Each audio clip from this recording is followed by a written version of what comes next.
And we're back here for features with TSRS round number 2 here at beautiful SpeedSportz racing area.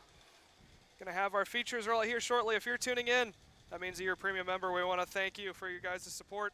None of this would be possible without you guys. Tell your friends, your family, your dog, your cat, anyone who will listen. Go ahead and download or go ahead and purchase Kart Chaser Premium on YouTube. First group underway is going to be our Micro Swifts. Micro Swifts going to be the first group out. These little kiddos put on a good show. These is the future of what karting is going to be here in the U.S. My name is Caleb Smock, joined alongside Ron John. Ron John is a legend of his own right, coming all the way from... in his own mind as well. Coming all the way from New Orleans, making the trek out here. A little hot this weekend. We've both been riding the struggle bus, especially today. But we're going to power through, aren't we, Ron John? Yes, we are. Going to do whatever it takes to get her done. Going down through here. All right, Mini Swift getting ready to roll out. Brought to you by Alan Rudolph Racing Academy. Quickly, we'll run down real quickly here how they're going to roll out on the pole. The 162, that is, of Keelan Harvick. Outside pole goes to the 169 of Gage Bailey. In the third position, the 199, it's Tyler Roberts. Up next, Derek Wargo in the 178. Hosey Chambers rolls off in the 145. David Ybarra in the 106. Carson Berry will roll off in the 7th spot in the 110.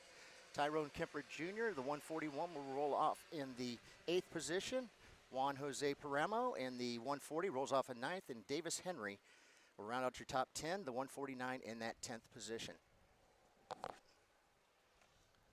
Kiddos now are bunching their way, going 2 by 2. You can see some of them trying to get some heat to the tires. Had a wet track when we started here earlier today. Started to dry out. There's still a couple of wet spots, but overall the track is very dry. Went with a green racing surface this morning. All the rubber was washed off.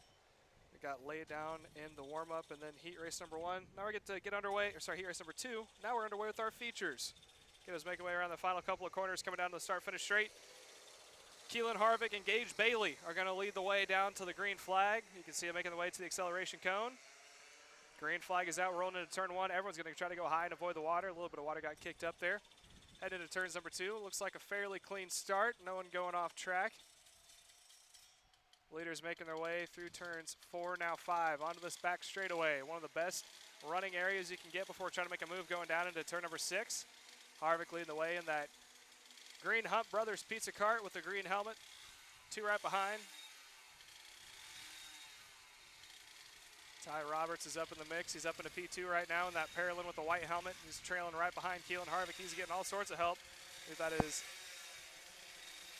Carson Berry up into P number 3. It's going to update. Oh, we got a couple carts off the track already across the, heading towards the back straight. Thankfully, they're able to get off before the leaders come by. You're about to see them on the bottom side of your screen here. There's leaders going by. That could have been a nasty accident. So thankfully, that has been cleaned up. And your leaders now making the way around turns number 14, followed by 15. Harvick on point across the start-finish straight. Young fella struggling to get that card out. Yeah, hopefully they can, it's probably a little wet and a little muddy for them. I know there have been some people who got their cars stuck in the mud when they were parking here earlier today, i.e. Trevor Blue. Leaders now making their way down the backstretch. 1 and 2, Keelan Harvick, Tyler Roberts, Gage Bailey. Not too far off in the distance of P number 3, but he's got some company because right behind him is Derek Wargo, followed by Josie Chambers running in P number 5. Tyrone Kemper Jr. in the 6th spot, rounding out that 3-pack. Making the way through the double right-hander, coming up into the chicane. This is going to be for the 2nd time. Again, these are 10-lap features, 10-minute features. Once you hit 10 minutes, we're going to go +2, so 2 to go at 10 minutes. Then that will conclude racing for the afternoon for this Mini Swift class sponsored by Alan Rudolph Racing Academy. Drivers now making the way out of turns 14 and 15, coming down to the main stretch one more time. Harvick leading the way. P number 2, Tyler Roberts. He is off into the distance. He's slowly starting to lose sight of the draft. I say that. Last lap he went purple. Went roughly about 1/100th faster than Keelan Harvick. P number 3 of Derek Wargo is roughly about a 2nd off pace of the leaders. Gage Bailey, Josie Chambers, Tyrone Kemper Jr. joining them as well. Sorry, these are 16-minute features, not 10. 16-minute features plus 2 laps after that. Really good shot. There's the battle for, I believe that is the 4th position. That is being led by Gage Bailey with Josie Chambers right behind. Tyrone Kemper Jr. off to the draft as well, right there on behind him. Sitting in the catbird seat, as we like to call it. If anything happens to the 2 in front of him, he'll be able to pop out and make a move. As they make their way down into the 3rd to last corner before the last major passing point of that tight hairpin. Everyone getting a wide exit, trying to carry momentum through that last couple of corners. There's your leader going by now into turn number 1. Big patch of water off from the inside. There's a good shot of the gap between the top 3, between Harvick, Roberts. Last lap, Derek Wargo running a P number 3 went purple. He went a 59.353. Harvick, your leader, went a 59.372. So 3rd placeman just a little bit faster. Again, he is in the tow. There's a good battle for the 4th position, 4 and 5, now switching spots. P number 5, now P number 4, that is Josie Chambers, now moving up at the 4th spot. Gage Bailey falls back into P number 5. They're still going back and forth. This is the battle for 5th and 6th now. Those between Bailey and Tyrone Kemper Jr. Kemper Jr. trying to make his way into the top 5. Making their way into the hairpin. Let's think Tyrone is going to seal the deal. He is. Tyrone Kemper Jr. now up into the 5th position. Is going to bump Bailey back into 6th after losing 1 spot before. And here's a shot of your leaders making their way around the final couple of corners. Keelan Harvick puts 1 more lap into the books. Roberts right behind him. Roberts' last lap went purple. 59.304. Keelan Harvick running out in front with 59.372. So the top 3 run very similar lap times. But it looks like Roberts may be in the tow now of Harvick, making the way towards turn number 6 down this long back straightaway. Roberts working the draft to his favor, closes the gap, not close enough to make a move, able to get around. Off in the distance of P number 3, Derek Wargo. Seeing the battle happening out in front, trying to see if it can't close back up and maybe keep a little bit of distance in case something happens. There's another shot of the battle for the 5th, 6th, and 7th spot. Again, P number 5 now is Josie Chambers, Tyrone Kemper Jr. running in P2. Davis Henry running in P number 7. Sorry, that was the 4th, 5th, and 6th battle. So that's Gage Bailey, Josie Chambers, and Tyrone Kemper Jr. Running nose to tail, making the way into the left inner before the big hairpin in the right-hand corner. Whoops. Everyone carry momentum out wide. There's a shot of your leaders coming across the start-finish line right now.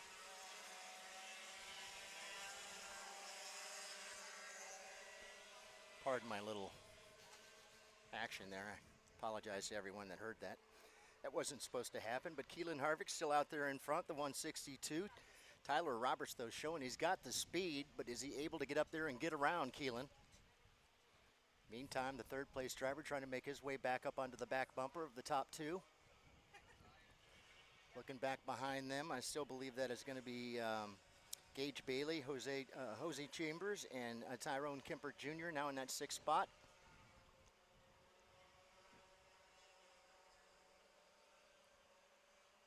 Our top 3 still pretty doggone close to one another. About a cart and a half back to the 2nd place driver.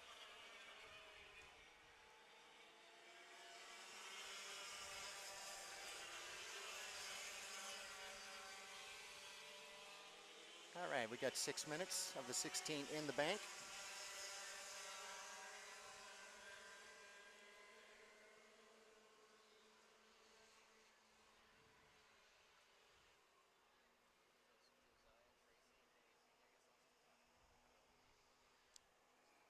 Got to look way down the list there to the 4th place position to see the purple lap that last time by Gage Bailey. 58.957 to a 59.121.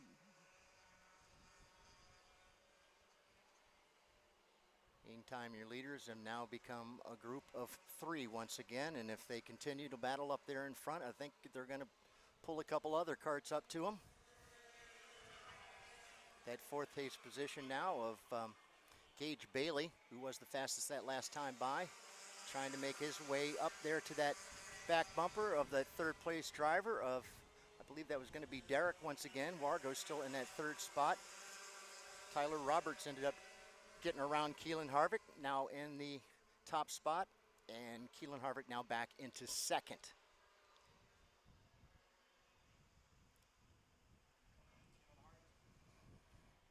Keelan Harvick now trying to make a move on the inside. He will do so, and along trying to follow is 3rd placeman of Derek Wargo. Oh, Keelan Harvick got pushed wide there on exit. Actually, that wasn't Keelan. That was I believe that may have been fourth placeman. That was Gage Bailey. Try to see if he can get his nose into the action. He swept wide. Harvick now is your leader once again. Roberts gets pushed into P number 2 in third place. Sorry, he gets pushed into P3. Third placeman of Derek Wargo, able to get around and move into P number 2. Tyler Roberts now has to settle into P number 3 and see if he can't catch back up to the top 2. So this time by 1 and 2 is going to be Wargo running in P number 2 with Harvick out in front. Third placeman is going to be Tyler Roberts. Tyrone Kemper Jr. up 4 spots into the 4th position. Josie Chambers is running in P number 5, not too far behind. So you got 2 out in front.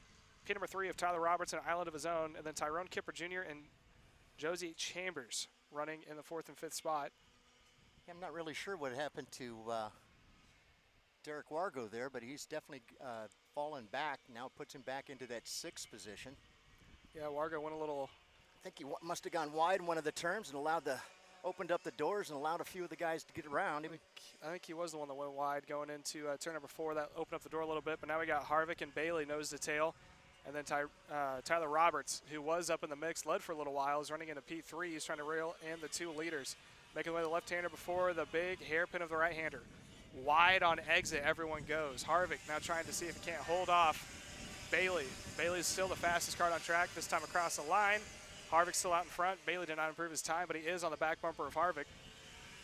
Tyler Roberts needs to be careful because that gap between himself, Tyrone Kemper Jr., and Josie Chambers continues to close down as they make their way down the backstretch. Both of them up on the wheel, trying to make the car as aerodynamic as possible. There was a good run. This is a battle for 4th and 5th. Tyrone Kemper Jr. running in P number 4 with Josie Chambers. In P number 5, you can see Roberts just ahead in that red Paralin with the white helmet at the bottom of your screen. So those two, if they settle down, may be able to make their way onto the podium as they continue to close in on them, making their way out of the double right-handers, now coming into the chicane, followed by the hairpin. There's your leaders once again. Harvick and Bailey, nose to tail. Bailey had a good run going into turn number 6, decided not to make the move. Now continues to follow Harvick. Harvick's got a good little pushing partner right there, trying to see if he can't pull away from the field. Although if you're Tyler Roberts in the 3rd place, you want to see these 2 battle back and forth because he is slowly getting reeled in by the 2 behind of both Kemper Jr. and Chambers. 1 more lap in the books, and we are now 10 minutes in, 8 more minutes to go to make their way out of turn number 5, making the long run towards turn 6. Both drivers up on the wheel. There was a huge run there by Bailey. Bailey decided not to pass, went to the back bumper, still trying to push him away from the field. In through turn 5, and the setup for the quick other hairpin the other way in turn number 6. There's a pass on the inside. That's Kemper Jr. going to go down 1 more position. That's going to move Josie Chambers up into P4. So those 2 decided to battle back and forth right now. It's going to work in the favor of Tyler Roberts, who's currently holding on to the podium spot. Although now they're going nose to tail. Anyone going to try to pass into here? No. Tyrone Kemper Jr. is going to stay running right behind Josie Chambers, trying to see if they can't reel in the 3rd placeman. 2 leaders making the way through the hairpin right now. 1 more lap in the books. We are now 11 minutes in, 7 minutes to go at the line. Down through turn 1, missing the puddle on the left-hand side, up into the quick little switchback. Double right-hander of turns 4 and 5, making the run down towards turn 6. Here's another mega run for Gage Bailey. Is he going to wait or is he going to follow? Looks like he is going to continue to follow, goes to the back bumper, gives him a push. Right now the gap between Gage Bailey and Tyler Roberts is roughly 2 seconds, so they've opened up a decent-sized margin. They're probably going to hope for a 3 or 4 second margin by the time they decide to duke it out back and forth, give a little bit of breathing room. Through the double right-hander in the chicane, Bailey decides to continue to stay, not close enough to make a run, late braking possibly, but decides not to. There's the battle for the 4th spot. That is Josie Chambers in P number 4 with Tyrone Kemper Jr. right behind in P number 5. Just ahead of them is Tyler Roberts in P3. Derek Wargo into the 6th spot is just off the back side of the screen behind Tyrone Kemper Jr. There's the 2 leaders coming onto the main straight yet again. Down through turn 1. Let's see if Bailey's going to continue to push down the backstretch, if we can try to make a move going into turn number 6. Making the way through the double right, out of turn 5, coming down the stretch. Bailey gets another good run, goes straight to the back bumper, continues to push. Last time by, they opened up a half a second advantage over Tyler Roberts in P number 3. They're now at 2.5 seconds. There's Tyrone Kemper Jr. on the back bumper of Josie Chambers, and they are continuously rolling in on Tyler Roberts in P number 3. That's the Parolin with the white helmet just out in front. They're within probably about 3 or 4 cart lengths, so we could see a 3-cart battle for the 3rd spot. Give us a little bit more action to talk about. 2 leaders going by at the bottom of your screen. Out of that hairpin, they're just now in towing distance, making their way down to the big left-hand sweeper. Tyrone is doing a great job playing caboose, pushing the conductor of Josie Chambers, trying to reel in the rest of the pack.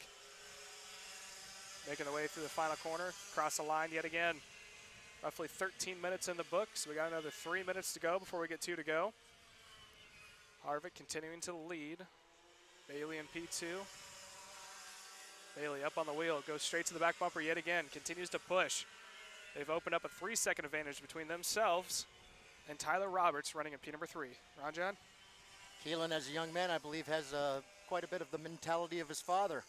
He gets out in front and he just wants to stay there. He's really battling hard there with Gage Bailey. Gage has really shown he's got the speed, just not quite able to get up there and get around Keelan. As right now, again, they'll come through down that little short little chute. Sweeping left-hander into the hairpin here. We'll turn it back around and send it back up past the start-finish once again.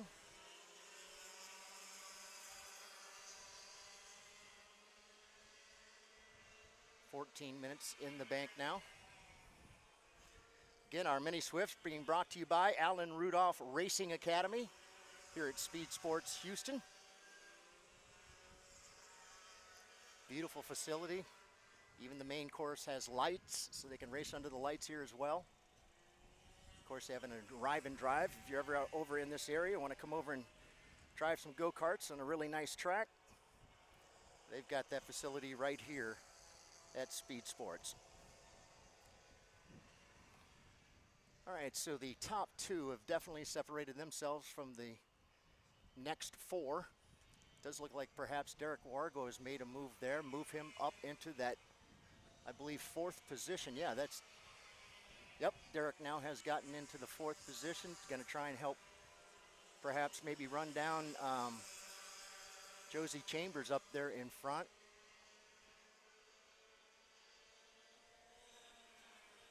Looks like Derek might have gotten around both of them, both Josie and Tyrone. That'll put Derek now back, as I said, into 4th. Tyler Roberts still hanging on there in the 3rd spot.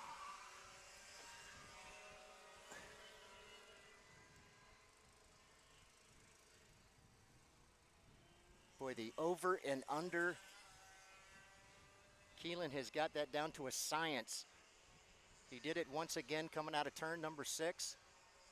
Gage had gotten down to the inside, was able to make the pass, but Keelan went right back around him on the outside. Again, coming down towards turns number 13, 14. This long little sweeper right here, as you can see on the monitor as you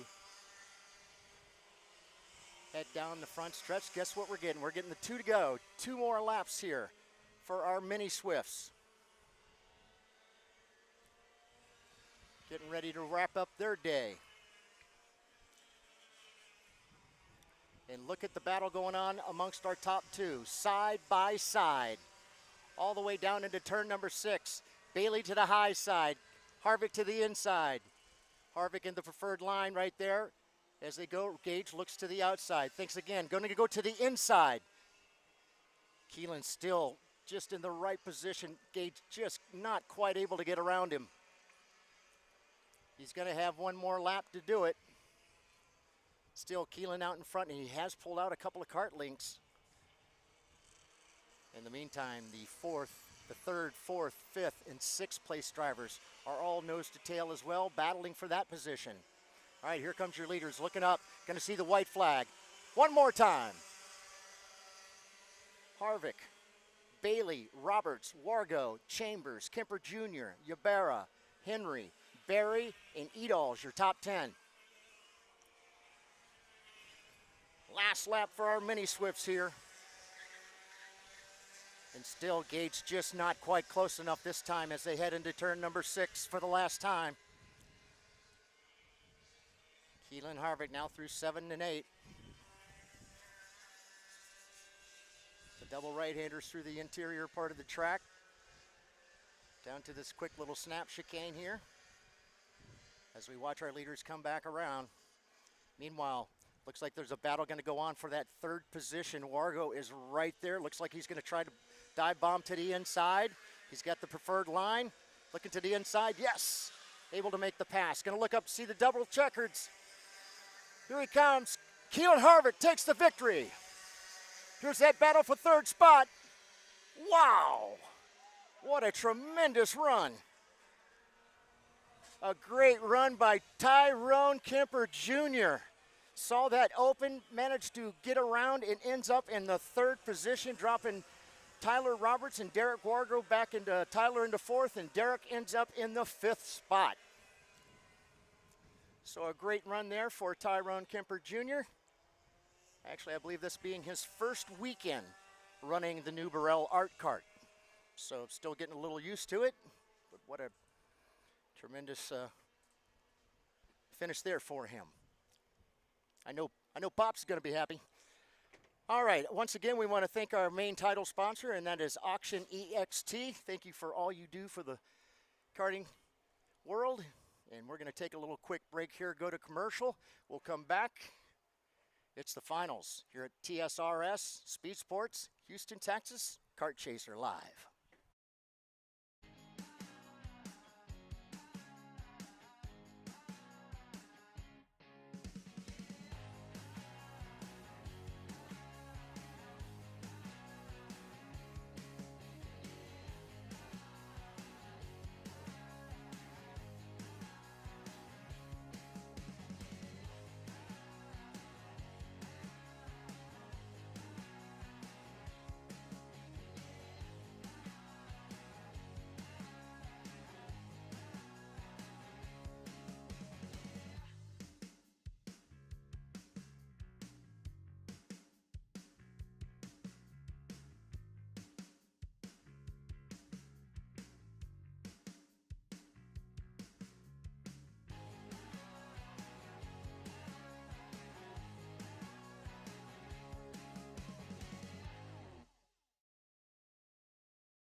USA, a top-level performance team with unmatched hospitality, offering a full-service driver development program with year-round testing available in Miami, Florida, and the official North America racing team of Parallel Racing Chassis.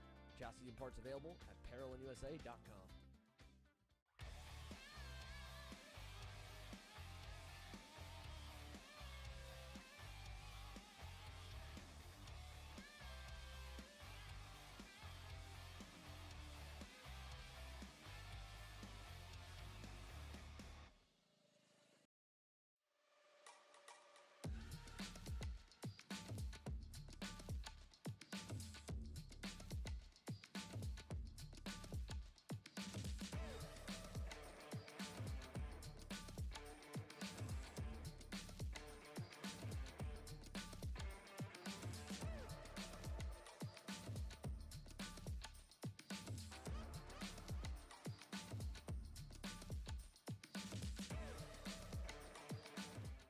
I'm David Serra, 18-time Australian karting champion, and we're launching Kart Class. Kart Class is an advanced digital training program that suits the driver who's just starting out in the sport, all the way to the driver looking to win a national championship. In this program, you're going to be learning about how to find the ideal racing line and what an apex is, braking and throttle markers, wet weather racing lines, and how to overtake other competitors. We target how to brake in the wet weather, and we look on the mental side of kart racing as well with our mental skills coach. At the completion of this program, you'll be lighting up purple sectors in qualifying, know when to defend on the opening laps, and how to pressure your opposition into mistakes. We teach you the tools to be resilient and how to get in the right frame of mind before a race. We look to complete the whole package by getting a strong mindset, a driving style to suit all conditions, strategizing your race, and getting the last 1% from your team. We'll teach you how to win the final lap of a race, driving the wet like Max Verstappen, and creating the perfect bubble for yourself to mentally be in the zone. To find out more, click the link below.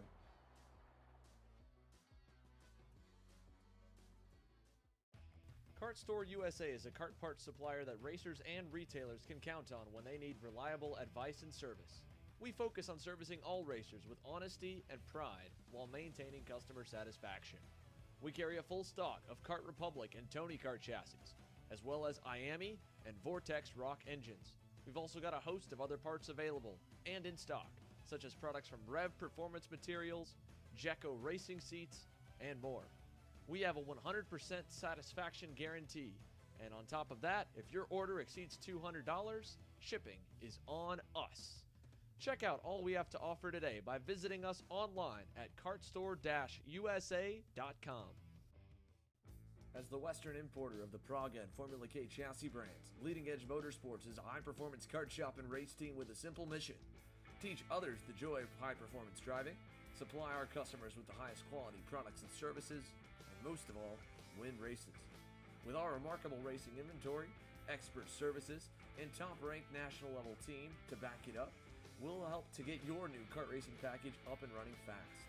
From arrive and drive service to kart preparation and driver coaching to the parts you need to get you back on the racetrack, Leading Edge Motorsports is the industry answer.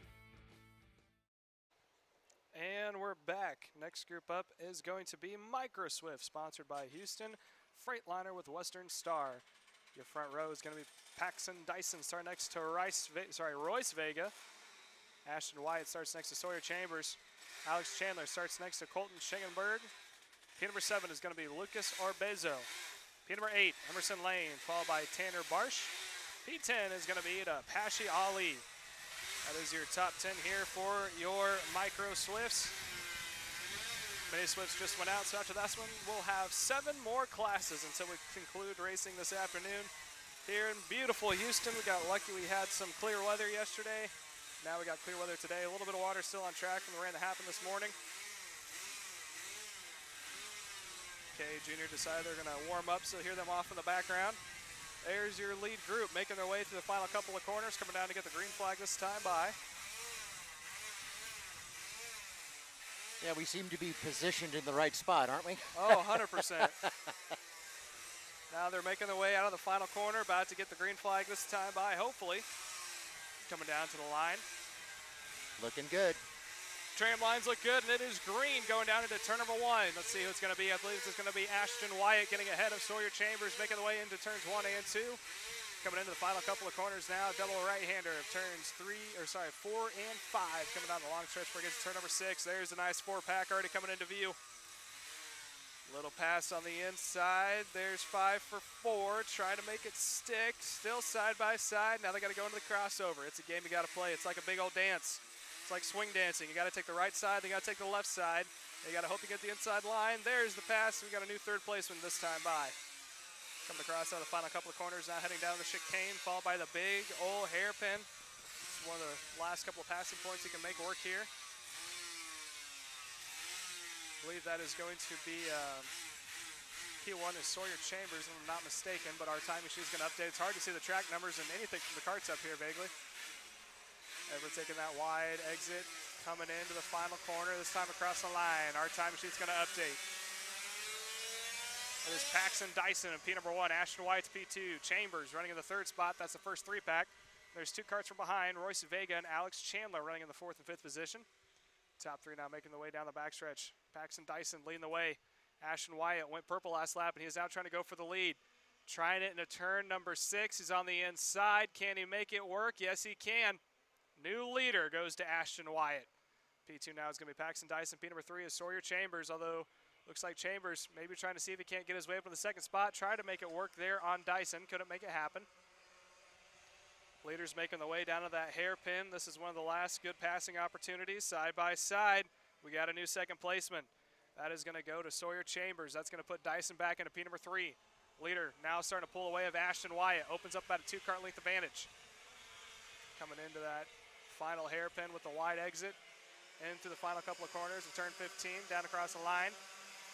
2 laps into the books. Your leader now is Ashton Wyatt with Sawyer Chambers running in P number 2. Paxton Dyson finds himself in P number 3. We're about to have a 3, now 5-cart battle as Royce Vega and Alex Chandler find themselves coming up into the main mix. Round, John. Ashton Wyatt, they're able to get back around Sawyer Chambers there, take over the lead as they head down into turn number 6. It was actually Sawyer had gone purple the last time around. Fastest cart out on the track. But lo and behold, that front pack now has ended up 5 carts, nose to tail. The top 5 as they head down into the next ESTA. Head through turns number 11 and 12. Still Ashton Wyatt out there in front. But he certainly has friends right behind him. The 26. That's Alex Chandler, had taken a quick little look to the inside, thought better of it. Gets back in line, remains still in that 5th position. Your top 5 going through 4 and 5 now and on to the backstretch once again. Ashton Wyatt head down. Looks like he's going to have somebody's, that's Sawyer Chambers taking a look to the inside. Whoa!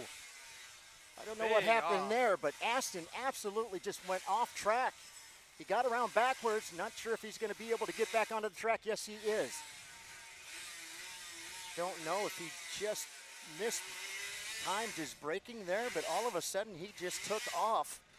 Thankfully, had enough room there for him to get off there cleanly and not have any incident. But now his tires are going to be wet, and it's tires are going to be wet, and it's going to cause a little bit of traction issue for the first couple laps, so he can break that humidity off. Leaders now are going to get shaken up, making the way out of the final corner. Now coming down, got a new leader this time by. Across the stripe, it is going to go to Sawyer Chambers, Royce Vega P2, Paxton Dyson now into P3, Alex Chandler in P number 4, and Tanner Barsh now into the top 5. Just outside the top 5 is going to be Nicholas Orbezo. Leaders now making their way into turn number 6 again. See if there's any more contact to speak of. There's a pass on the inside. That is a battle for second. P number 2 is now going to go to Paxton Dyson, getting around Royce Vega. Leader now has a good little lead for themselves of Sawyer Chambers, making their way into the double right-hander one more time. Time now, we are working almost 5 minutes, 4 minutes and 45 seconds roughly in the books out of 16. Still plenty of time for some decent racing these kids always want to put on. Leader still, Sawyer Chambers, Vega P2. Sorry, that is now Paxton P2, Vega and P3. P number 4, rounding out that 3-pack is going to be Alex Chambers with Tanner Barsh, who went purple last lap. Finding himself in the 5th spot, slowly starting to close up to the top 4. One more lap in the books, and this time across the line, your leader still is Sawyer Chambers, Paxton Dyson P2. Vega working into that 3rd spot. He's in a little bit of a sandwich right now between Dyson and then Chandler running in P3. See if there's any more passing or drama to happen coming down into turn number 6. There's a quick run there. That is from P number 4 of Alex Chandler.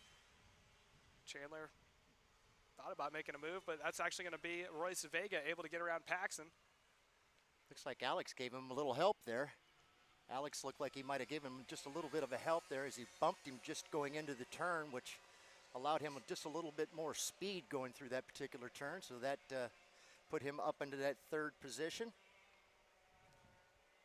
Your leader had snuck out just a little bit. Only a couple of cart lengths now as he comes back by. Still Sawyer Chambers out in front. But I believe the 2nd place cart's going to end up being the number 33 of Royce Vega. So Royce is going to end up in that 2nd spot, dropping Paxton Dyson back into 3rd. Alex Chandler still hanging on their 4th, and Tanner Barsh in the 5th spot. Tanner up 4 positions into 5th. Actually went purple. Lap number 4, he was the fastest cart out on the track. All right, look at our leaders again coming down into turn number 6, and one more time. Again, Paxton Dyson looking to get around Royce Vega, not able to do that. Through the double right-hand sweepers here, and take this quick little chicane. Off to the left. Our top 4 have actually, looks like they might have shaken off our 5th place driver. That's Tanner Barsh. Tanner's been really fast, just not quite able to get up there to the back end of this pack. Meantime, still a lot of racing going on back behind them. Your top four.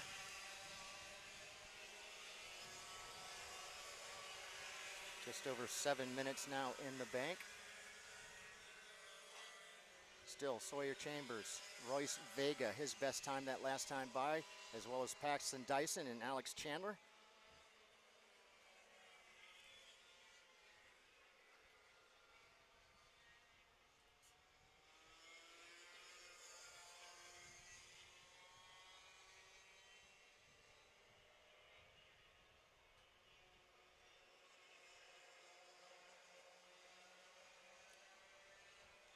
Once again coming through. Got a cart off to the side of the track here as they come out of the infield section. You'll see it just to the right of the camera there. Everybody able to get by there with no problem. Young cart driver is up and out of the cart, out of the way, not going to be able to continue.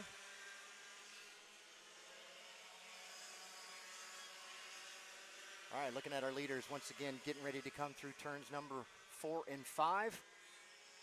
And then that long run down the backstretch. Yeah, leaders now making the way, heading down into turn number 6. That's the 1, 2, and 3 nose to tail coming into turn number 6. Top 3, Chambers, Vega, Dyson. It's a little bit of shake up there in the top 3. Chambers still holding on. Vega able to make his way into the top parts of the field. Dyson led a little bit from the start, now finds himself in 3rd. But then there's a 2-pack, or I should say 1, followed by another 1. That's Alex Chandler running in P number 4 and Tanner Barsh in the 5th spot. They're all within the mix, but those 2 aren't quite close enough to make any moves. I say that as P number 4 of Alex Chandler slowly starting to close in as the top 3 go nose to tail. Sees all the battling that's happening out in front of him between the 3 drivers. Maybe wants to get on some of the action as he is now making his way up into the field, running into P number 4, lap traffic off into the distance. Leaders making the way through turns 2, now 3, heading into 4 and 5. See if there's any drama to speak of coming down this backstretch. Lap cart might play a little bit of a factor here. Coming down, lap cart's not close enough to make them. The leaders are going to go by on the, looks like on the inside. He's going to let him go. There's 1, 2, 3. Oh, whoa. P4 gets into it. Wow. That was Chandler decided to join the party, gets into the back bumper of Dyson running in the 3rd spot. Maybe want to let him know that, hey, I'm still here with you guys. Still Maybe here. you 3. Hello. I'm still in this party. So we got Chambers and Vega out in front, Dyson and Chandler rounding out that 2-pack, and now down to the inside. Here comes Vega trying to make a move, try to make a late pass. He couldn't get the run that he needed. He's going to stay in the tow. Is he going to try again, or is he going to settle back down? In through the left-hander, coming up in the chicane. Vega in P2, getting a little bit of help there from Paxton Dyson, running in P3. Making the way through the final corner, now across the line. He's going to try to pop out, run the outside. That's going to be Chambers trying to defend. Chambers held off Vega along with Dyson. Dyson, he saw the opportunity to make up 1 spot by pushing the leader back to 3rd. Let's see if they try it again down the backstretch. There's no lap carts. Not enough of a run there from Paxton to help out Royce. Does Royce have enough? He's looking on the inside, looking to the back bumper. Can't get it done. They all stay in line, 1, 2, 3, although now he's trying to set up a crossover. Vega, that is, onto Chambers. Making the way through the double right-hander. That is in turns 8 and 9. Now setting up for the chicane at turn 10. Vega really wanting to see if he can't make that outside line work for him. Setting up for a crossover. Come up with the hairpin of turn 13. Can't get it done, but you can see in camera now, P number 4, Alex Chandler, is now in view as there goes down to the inside. There's a pass for the lead. Vega now out on point. That's going to push Chambers back into P2. And now they're side by side again. Chambers tries it. And that is going to be, I think that's Dyson also helping get around as well. So now it's Chambers back in front, Dyson to P2. Vega falls back to 3, and Chandler in the mix is running in P4. Through the double right-hander down the backstretch one more time. We've got 11 minutes in out of 16, so a little bit less than 5 minutes to go. Coming down into turn 6. Nose to tail is the top 2, and 3rd and 4th. A little bit of a push there. That was from Chandler into Vega, trying to get him back up to the top 2. He doesn't want them to run away. You got to stay in that draft. To the back bumper goes Vega to Dyson. Dyson trying to see if he can't set up Chambers for a pass here shortly. Through the chicane, now coming up into the left side hairpin, down to the inside line. That is going to be Dyson. Takes a spot away to look for a crossover Chambers. Oh, Vega. Thought he might be able to get his nose in there. Thought about it for the moment. Tucks back into line. making the way through the left-hander, now coming up for the chicane. He's been pretty racy these last couple of laps. Noticed that Royce was starting to put a little more heat.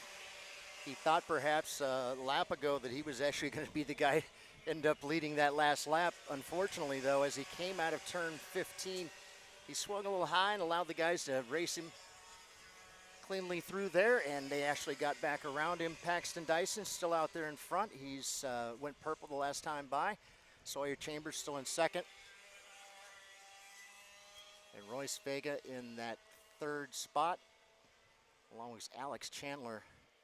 But still, Tanner Barsh just has not been able to get up there to the back end of our front four. So he's kind of out there in no man's land as the four, if they work together, should probably pretty much keep him out of play when it comes to those top three spots. Right now, your top four just coming by turns 13 and 14. This long sweeper here, 15 and onto the front stretch once again.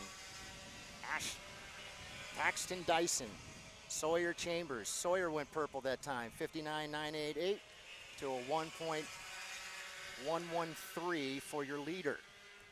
Vega in third. Alex Chandler that is, hanging on to fourth. Tanner Barsh still in fifth.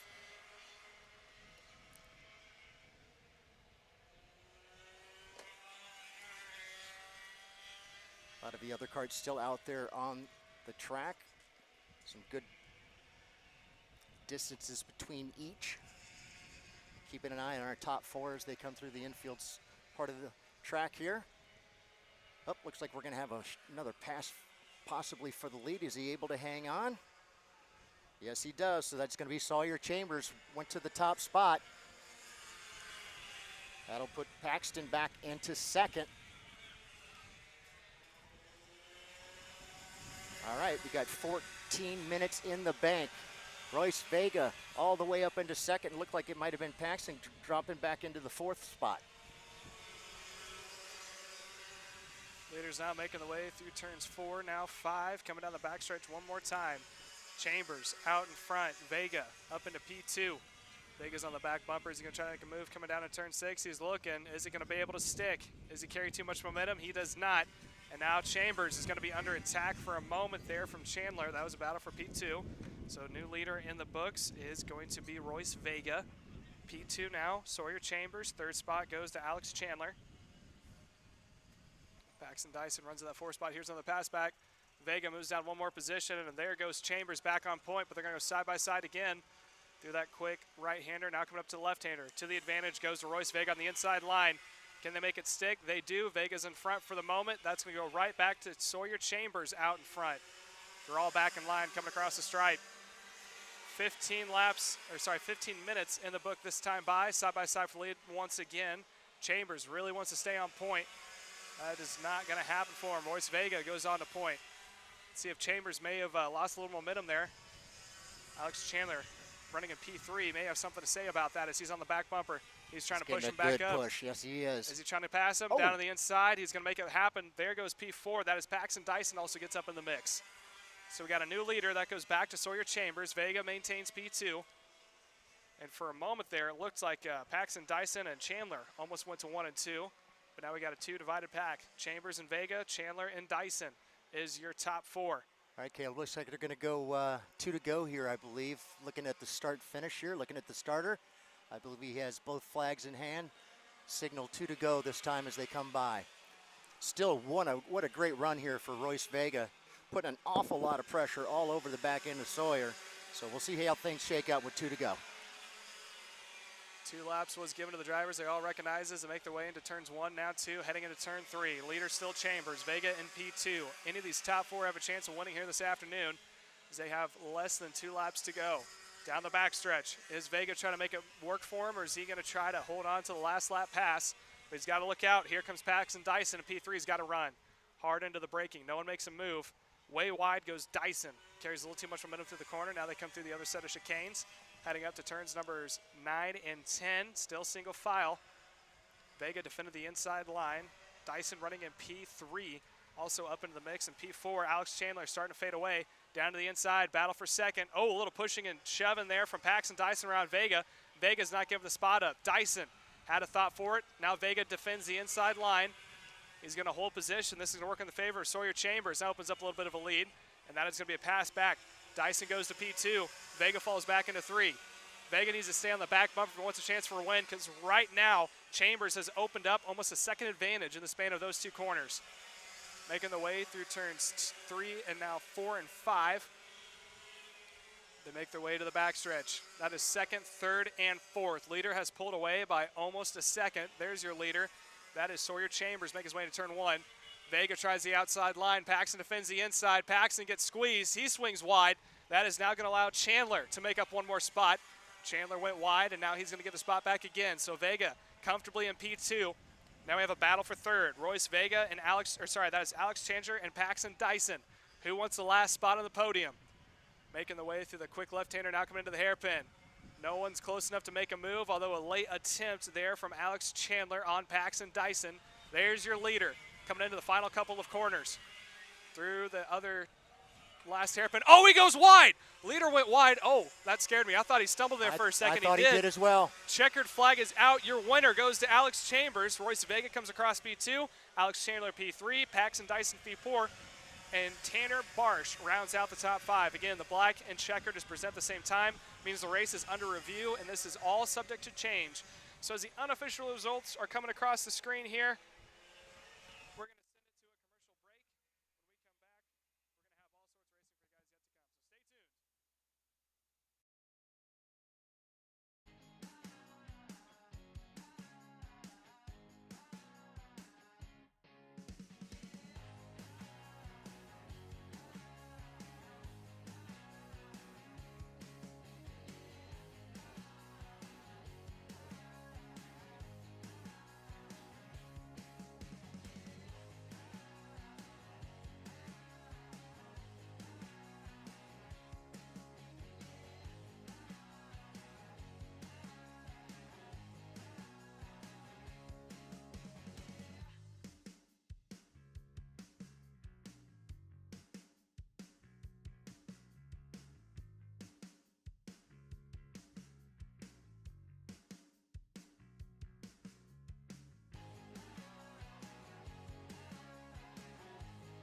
USA, a top-level performance team with unmatched hospitality, offering a full-service in Florida, and the official North America racing team of Parolin Racing Chassis.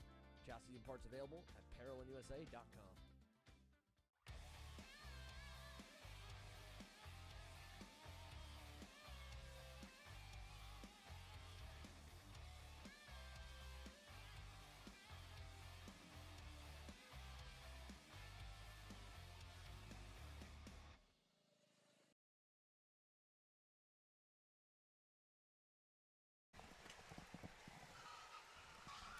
And welcome back here, TSRS round number 2 here in beautiful Houston, Texas at SpeedSportz. We're about to get underway here with our KA Juniors. They're about to go out on track and do their 16+2 feature event this afternoon. Once that's done, we'll go into our KA Seniors, followed by our Kid Karts, and that'll be the halfway point for this afternoon's, I should say, features. Front row is going to be a good one. We got Cooper Shipman and Elio Meza starting in 1 and 2. Brain Domingue starting in P number 3 next to Ernesto Rivera starting in the 4th position. Davis Cunningham starting in P number 5 next to Joey Moss. Gabriel Kafaka starting in P7 next to Reagan Saval. P number 9 goes to Justin Music, and the 10th spot goes to Cameron Reed. That is your top 10 for KA Junior, sponsored by 4T Concrete Pumping. Thank you to all of our sponsors, especially our headline sponsor. That is going to be Auction ETX. Without them, none of this would be possible. There's the big field making the way on track right now. Nothing sounds better than these two-stroke KA100 Sr engines making the way around. Came into the scene a couple years back, and it has done nothing but grow. Although we have seen a little bit of a shortage of some Yamaha classes, but that's just the evolution of karting. New classes come in, new classes go. This is a big one. It is a big one. It's a good one. Again, these are 100cc engines that are slightly restricted of what you see on the normal KA Senior class. I'd put out just a little less horsepower, a little bit lighter as well. I was saying, it looked like the front two are already racing, and they apparently they want to get this sorted out before we even go green. They're now slowing down the field. Okay, there you go. They got. Hopefully, get the rest of this field slowed down here behind them. Although this may cause a accordion effect. I was gonna say, the way they were going out there so fast, it felt like the rest of the pack wasn't going to be able to get up there and get into formation here. I see quite a few of them still scrubbing tires here as they get ready to come through the very last turn here and then turn on to the front stretch, and hopefully we'll go down and get a green flag. Let's hope so. They make their way out. We have not had a called off start yet this weekend as they make their way down to the tram lines. Again, you got to stay inside the tram lines until you get to the acceleration cone, which is the first set of cones you see. Down to the green. Green flag is out. Couple break tram lines, and they're going to make their way into turn number one. That puddle causing all sorts of problems for some drivers. They're going to dip some wheels in, but it looks like they're going to keep it clean. A little bit of pushing and shoving, never hurt nobody as they make their way through. Oh, a big cross up there from third placeman. I believe that was Joey Moss. May have gotten a little wide there on exit. I could have been wrong. Top two, we've seen this before. That is Shipman and Meza. Top two. Looks like Meza is going to go side by side and make their way through the chicane. Rest of the field bunching up from behind hard. There's a good shot of the rest of the field trying to make their way through. Everyone pushing and shoving, trying to get themselves into clean air. As they watch the top two start to pull away, they got to settle down here quickly, because if they don't, we could see a two-car breakaway yet again, and the rest of the field is going to have to struggle from staying up from behind. No doubt, we've talked about that. Sometimes these karts get out there in front, able to get away and do their own thing. If they stay nose to tail here, our top two. Our KA100s coming by start-finish line for the first time. Helio Meza out there in front. Cooper Shipman in second. Ernesto Rivera now up a spot into third. Joey Moss up 2 spots into fourth. Brandon Domingue down a couple of spots into fifth. Reagan Seville right now in sixth. Cameron up 3 positions. Cameron now in the 7th position. David Cunningham. Davis is in the 8th position. Beckett Friesen is in the 9th. And it's Gabby Selden. Gabby right now in that 10th spot. Again, 16 minutes and then 2 laps. KA100 Juniors out there, brought to you by 4T Concrete Pumping. Again, our top two stay nose to tail, which has allowed them to gap the field by about, I'd say about 10 karts here as they come through the turn. Still Helio Meza and Cooper Shipman on the move. Definitely a large gap indeed for those two. Ernesto Rivera and Joey Moss have now got the struggle of trying to see if they can't bring that second pack back up to the leaders. Last lap, Cooper Shipman, who was pushing Helio Meza, went purple. He ran a 56.553. Meza went a 56.610. So your top two pulling away from the field. There's a shot of the battle for third, fourth, fifth, and sixth on back. That is Rivera leading over Moss. Domingo running in P number 5 with Seville running in P6. Cameron Reed also up into that mix there in the 7th spot.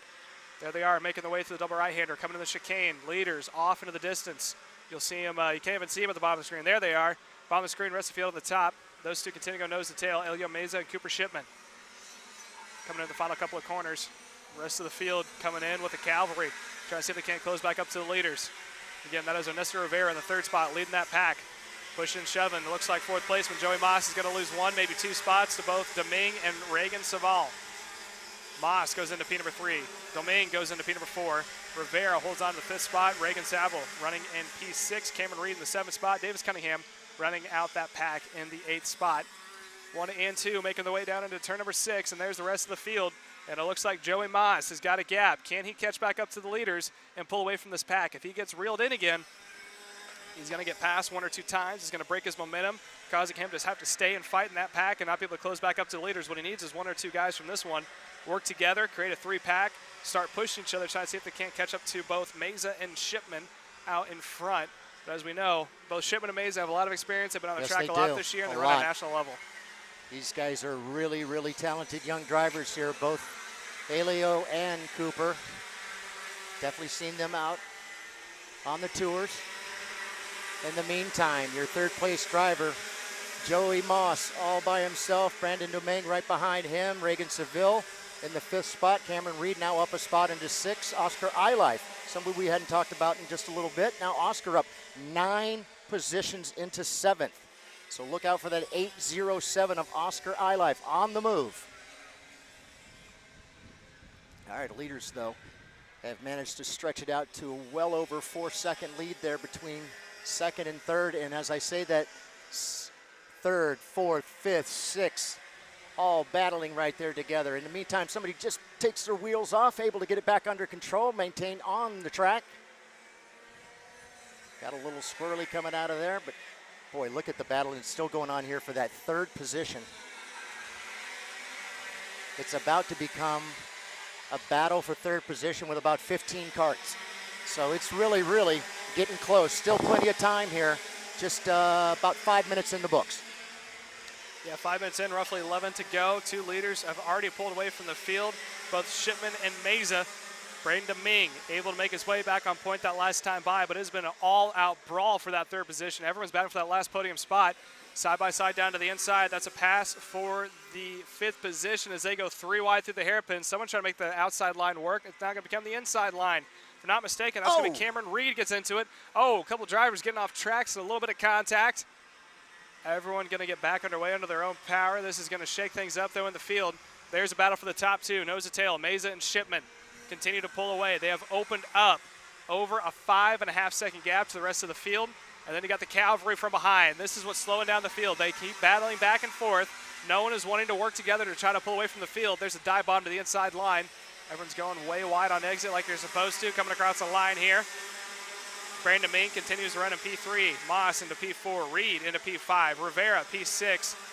Landon Skinner just went purple in the 8th spot, went a 55.992. So that second pack is fast. The problem is you have a whole bunch of traffic you got to make your way through. It's like if you're driving back home on the interstate, you could be in a Porsche, but if you're in bumper-to-bumper traffic, you're not going anywhere. And you're going to be landlocked. That's right. There's the rest of the field making their way through. Again, that is led by Braden Domingue running in the 3rd spot. He's there at the bottom of your screen. Then there's a 2-pack between Joey Moss and Cameron Reed.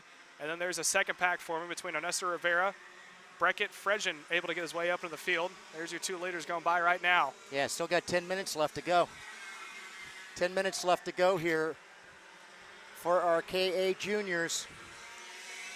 But the top 2 have definitely really spread themselves out. We've had a change for the lead. Cooper Shipman now is going to be out there in front on the point. Haley Mesa back into the 2nd spot.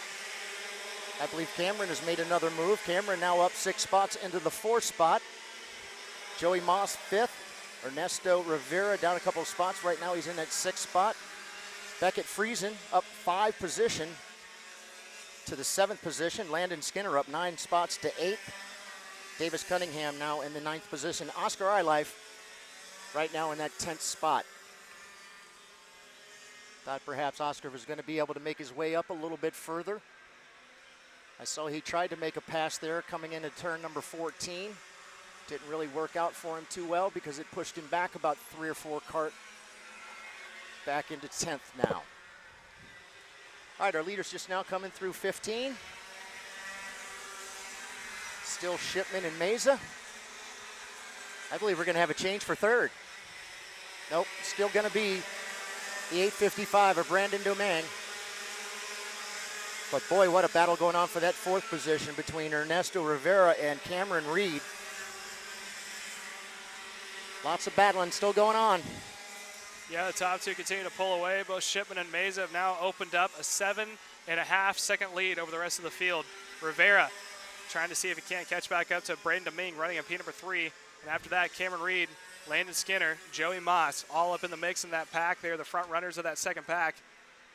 Good shot of them making the way to the double right-hander. Nose to tail a little bit from that is the 6th and 7th of Landon Skinner and Joey Moss. Landon Skinner still the fastest kart on track. Making the way out of that hairpin, now coming in towards that little short run before he gets a left-hander, making their way into the hairpin. Side by side for 4th. Actually, that's going to be for third. That's Brandon Domingue and Ernesto Rivera making their way out of the final couple of corners. Brandon Domingue still holding on. Skinner in P2, but Skinner wants to get to that podium spot. Rivera running in P5 with Cameron Reed in P6. Oscar Iliff still up on the move. He is now only up to 8 spots as he went back one more position. So he is holding on to P number 8 after starting the 16th spot. There's the view. Good Looks run. like there's going to be a pass for third. Or sorry, that's going to be 5th and 6th. As between Rivera and Reed making the way across the line. They continue to battle on here. We are just under 10 minutes left, so roughly about 7 to 8 more minutes of racing still yet to come. There's the leaders at the bottom of the screen opening up a huge lead. It is now at about 9 seconds of a gap between the top 2 and the rest of the field. Hey, these guys are some seasoned professionals right here, both Cooper and Helio. I believe they probably may have talked about this considering they were on the front row. If we just get out there and work together the first few laps, we'll make a big gap and then we can battle for it. Oh, somebody actually went off right there coming out of turn 15. Saw an arm go up in the air, so don't think they particularly liked whatever had happened. In the meantime, though, look at the 2. What was it the last time by? 9.5 seconds over the third place cart of Brandon Domingue, but he's got Landon Skinner all over his back bunker. Waiting for them to come back around, recycle through the scoring loop here. Your leader still nose to tail. Helio right there all over the back bumper of Cooper Shipman. Like I said, a couple of young professional racers out here racing with us.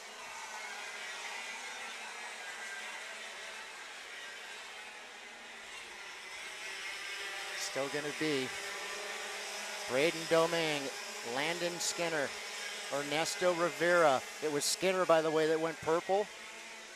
Up 13 spots. Just now realizing what a run for Landon Skinner.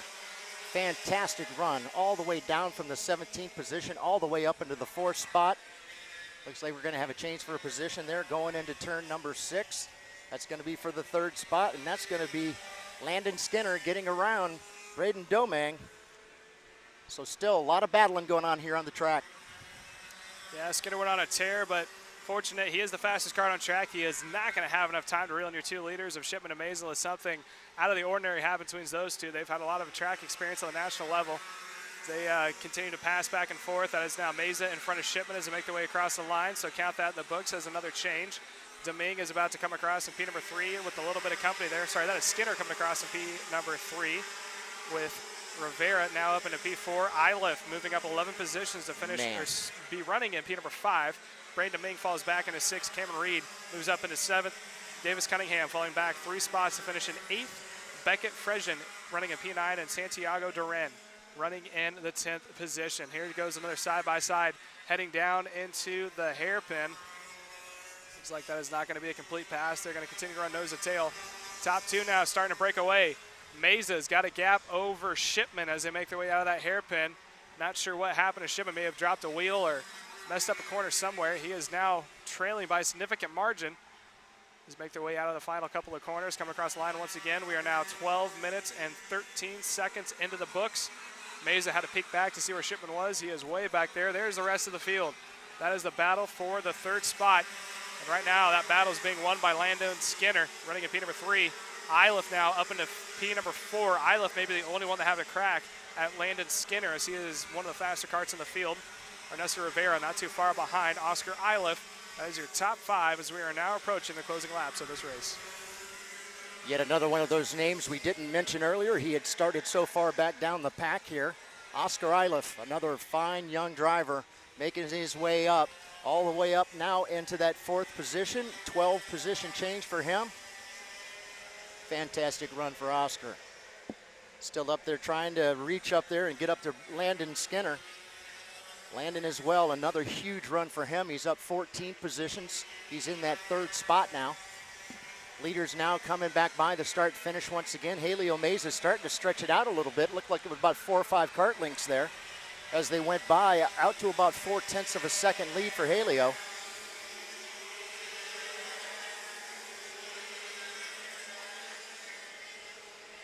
In the meantime, they're still battling, whether it's the 20th spot or the top spot. They're still going at one another throughout the entire field here.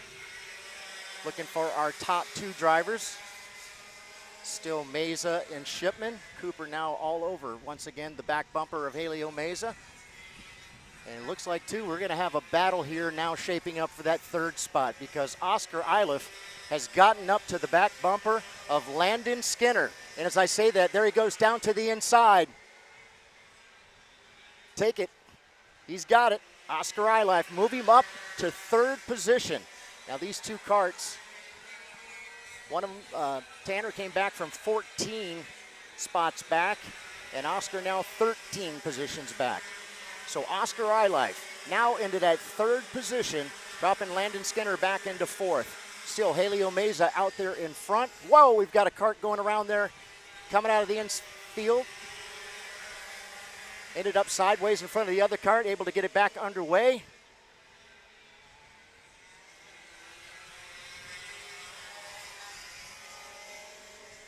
All right, I was looking for my leaders. I have got them now as they're getting ready to come through that 180 there and back through the infield section of the course here. The short shoot run down into turns 13 and 14.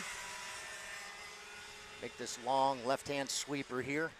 Hopefully keep your all 4 wheels on the track. And all right, we're 15 minutes in, running 56-second laps. Looks like we might be at least able to get about at least 3 or 4 maybe. We'll see. Again, Helio Meza, Cooper Shipman, Oscar Iliff now in that 3rd spot. Landon Skinner right there with Oscar in the 4th position. Ernesto Rivera in 5th.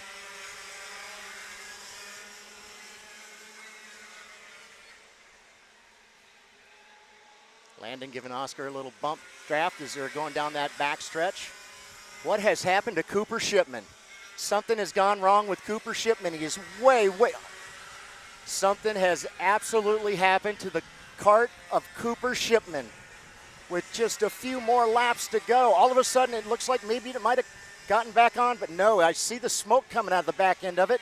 In the meantime, that means that Oscar Iliff is now into 2nd position. Yeah, I just don't think, something has obviously, more than obviously gone wrong with Cooper Shipman's kart. In the meantime, they're getting the 2 to go. Yeah, 2 to go for your leader. Helio Meza out in front. Oscar Iliff now moving up 14 positions. Lando Skinner also moving up 14 positions to now take over the 3rd spot. So it was going to be a 1-2-3 Tony Kart knockout of Oscar Iliff, Helio Meza, and Cooper Shipman has now fallen to it's only going to be Helio Meza and Oscar Iliff. Landon Skinner running in P3. He is all over the back bumper. That is of Oscar Iliff as they make their way into the double right-hander.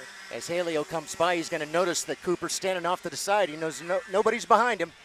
Yep, Cooper Shipman definitely unfortunate to see. Your leader coming around this time by is going to get the white flag. One more time to go for your leader, Helio Meza, who now holds on to his 10-second gap over the rest of the field. Oscar Iliff and Landon Skinner are the 2 closest to him. They're just now making their way out of that tight hairpin through the last couple of corners, down across the line. White flag is out for those 2. That was going to be a close battle. To the outside line went Landon Skinner, trying to see if he could set up for a pass on Oscar Iliff. There's your leader. Helio Meza's got a half a lap to try to make it to the end. He's got to have nothing go wrong. These lap karts he's got to have to deal with quickly, but he does have a lot of breathing room. Makes his way around with no problem. There's the 2 battling it out for the 3rd spot, 2nd and 3rd spot, I should say. Landon Skinner went a little wide there, and he is now going to try the crossover move. Goes wide once again, and that allows Oscar Iliff to try to set him up coming out of the double right-hander. They're door-to-door through the 2nd right-hander, coming in the chicane, into the hairpin for the final time. Let's see who's going to have it set up right. Iliff goes to defend. Skinner tries to see if he can't get around the outside. Looking for our leader. Here he comes. Leader coming down. Checkered flag is out for your race winner of Helio Meza. We're watching the battle for 2nd spot. Iliff goes wide. Skinner tries to run the inside line. He's got his nose and is it close enough? Gets 2 wheels off the ground. Comes across. Not enough for him. Oscar Iliff comes across in P2. Lando Skinner comes across in the 3rd position. P number 4 goes to Ernesto Rivera. P5 to Braden Deming. P number 6 to Cameron Reed. 7th spot goes to Santiago Duran. P number 8 to Austin Roy. P number 9 goes to Justin Music, and P10 to Beckett Fresian. There's a shot right now. Man, poor Cooper Shipman. Had a good run going, a guaranteed 1 and 2 if he just finished. Something happened. He now finds himself off into the barrier. Your unofficial results are now making their way across the screen. As they're going to pan through right now, we're going to send it off to commercial break. When we come back, we have KA Masters about to take their way on track here at TSRS round number 2, brought to you by Auction ETX. So stay tuned, don't go anywhere. More racing still yet to come. Odenthal Racing Products, your #1 producer in engine mounts since 1992, along with our leading-edge designs and product development, such as the Odenthal Racing Products EasyGP camera mount, which comes in 4 different styles and can be used on any karting platform. See our products online. Go to odenthalracing.com. I'm Billy Vincent, owner of MPG Motorsports. What we do at MPG is we try to keep it a nice, fun family atmosphere. Try to combine sort of the bigger things and of the bigger teams and the professionalism down with sort of some of the fun, sort of family-oriented atmosphere. We try to not only develop drivers, but also the parents and the families for just in knowledge in general in motorsports. It all starts in karting. What we try to do is try to help the drivers, the moms, the dads understand the sport of motorsports in general, not just karting, but what it takes to get all the way up through. Whether you end up wanting to be a driver or a mechanic or an engineer, you know, we can help you with that, and that's what we're here for. If you're interested in joining us at MPG, our home base is at Whiteland Raceway Park in Indianapolis, and you can contact us at info@willpowerkart.com. And one of our great people will reach out to you, and we'll try to put the best program together.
USA, a top-level performance team with unmatched hospitality, offering a full-service driver development program with year-round testing available in Miami, Florida, and the official North America racing team of Parolin Racing Chassis.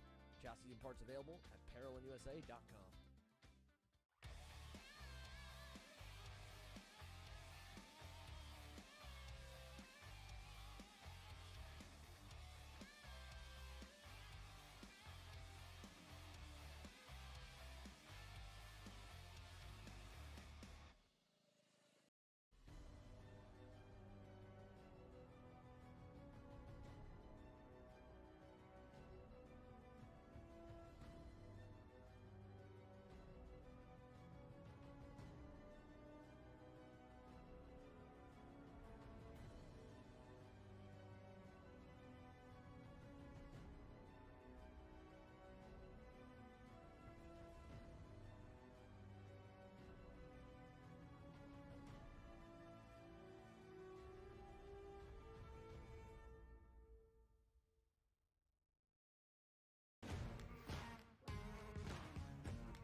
I'm David Sr, 18-time Australian karting champion, and we're launching Kart Class. Kart Class is an advanced digital training program that suits a driver who's just starting out in the sport, all the way to the driver looking to win a national championship.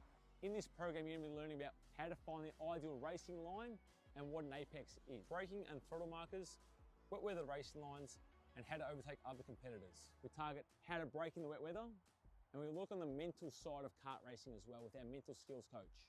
At the completion of this program, you'll be lighting up purple sectors in qualifying, know when to defend on the opening laps, and how to pressure your opposition into mistakes. We teach you the tools to be resilient and how to get in the right frame of mind before a race. We look to complete the whole package by getting a strong mindset, a driving style to suit all conditions, strategizing your race, and getting the last 1% from your team. We'll teach you how to win the final lap of a race, driving the wet like Max Verstappen, and creating the perfect bubble for yourself to mentally be in the zone. To find out more, click the link below.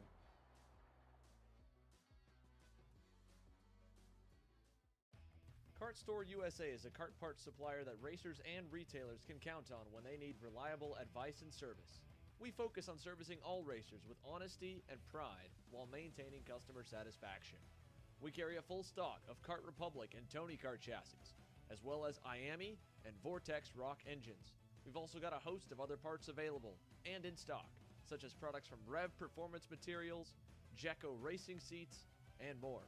We have a 100% satisfaction guarantee, and on top of that, if your order exceeds $200, shipping is on us. Check out all we have to offer today by visiting us online at kartstore-usa.com. As the Western importer of the Praga and Formula K chassis brands, Leading Edge Motorsports is a high-performance kart shop and race team with a simple mission: teach others the joy of high-performance driving, supply our customers with the highest quality products and services, most of all, win races. With our remarkable racing inventory, expert services, and top-ranked national-level team to back it up, we'll help to get your new kart racing package up and running fast. From arrive and drive service to kart preparation and driver coaching to the parts you need to get you back on the racetrack, Leading Edge Motorsports is the industry answer.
Group A Apparel, designed for the athlete in all of us.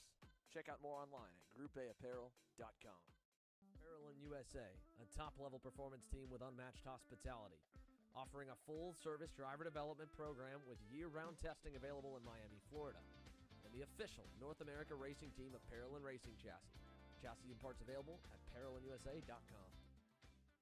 If you're looking for top-grade equipment, look no further than Rev Performance Materials, engine mounts, sprockets, and arcade chains. Available online now at RevPerformanceMaterials.com and through a dealer near you. The highest quality material, built to the highest quality standards. Rev Performance Materials.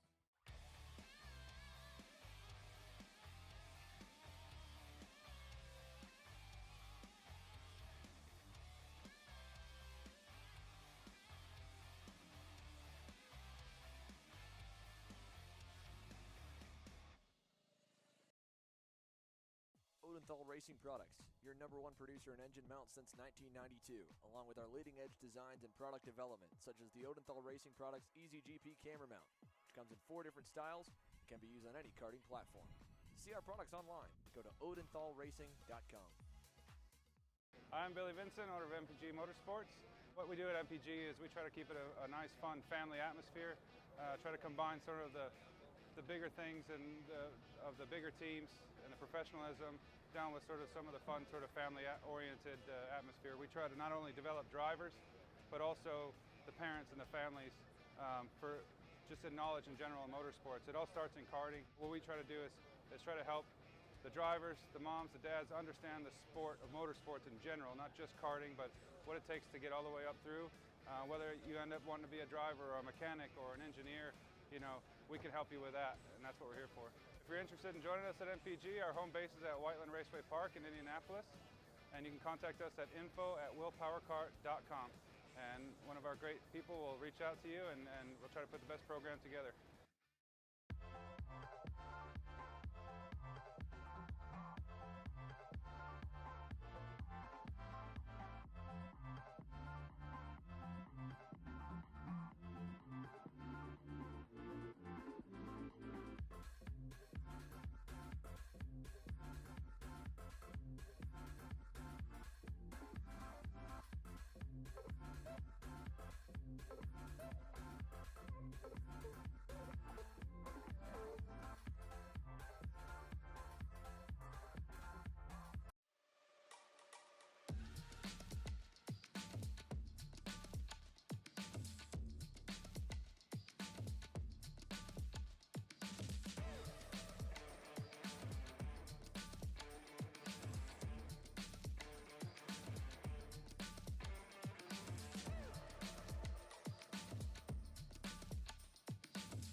And welcome back here to TSRS round number 2. Let's get underway here with our KA100 Master group. Again, these are 16-minute features plus 2 laps that we're about to get started with here shortly. Robbie Mott, Martin Stone are going to take the front row, start next to Miguel Meyer, Andy Miller. Morgan LeBron is going to start in P number 5 next to James Lundberg. P7 goes to Vincent Clement. DJ Ortiz starts in P number 8 next to Kyle Walder. P10 is going to Doug Foxworth. That is the top 10 out of the 20 karts starting. And our K100 Master Field sponsored by Kart Racing Solutions. Again, big thanks to our title sponsor, that is Auction ETX. Without them, this season would not be possible in 2022 here for TSRS. About to get started here shortly. They're getting themselves lined up into the tram lines 2 by 2, slowing down the rest of the field. Eyes on the starter. Green flag is out. Clock has started. Make their way down into turn number 1. Looks like they're going to go side by side, and I believe that is going to be Miguel Meyer taking the lead. Actually, that is not. That is going to be, I believe that is Mott. Mott's going to be in the lead, making the way down the backstretch. As they make their way into turn number 6. See if anyone's going to try to make any dive bomb moves coming into turn 6. If they're going to stay single file. Looks like everyone's going to stay single file in the front half. Out of turn 6.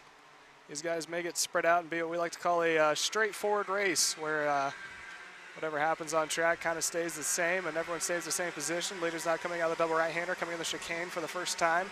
Now making the way to the far side hairpin. Big old left-hander, good passing opportunity, but everyone's going to stay single file. Making the way on the backstretch.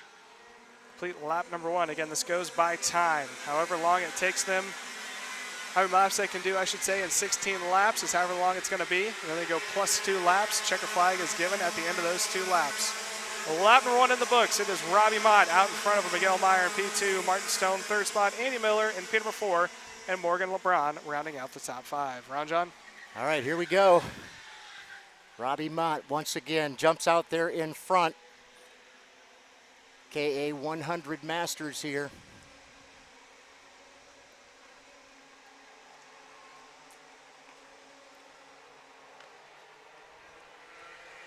Robbie has won both races so far. I know he'd love to win the main here, although he's got a lot of talent right there behind him in Miguel Meyer and Martin Stone, Morgan LeBaron and Andy Miller. I've seen Miguel and Martin go at it for a couple of years on the track. These guys are definitely well aware of one another and their talents. Andy Miller, you got to go down to the 4th spot to find the purple lap there, 57.511 to 57.671 for Robbie.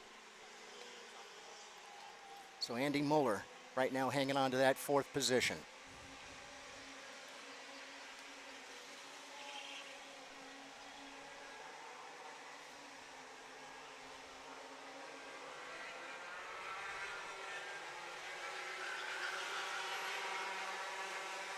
Our leader's getting ready to come through that quick little chicane there. Now down into this 180. Bring them back, head back towards the facilities that are here. That's turn number 13, and they'll go through 14 and 15 right here. And once again, they'll go back down the front stretch, past the starting line, and it's still Robbie Mott. Miguel Meyer went purple. Miguel 57.294 to 57.498 for the leader. Martin Stone, his best time, 57.358, 57.472 for Andy Miller. Again, Miguel Meyer, fastest one on the track. That last lap.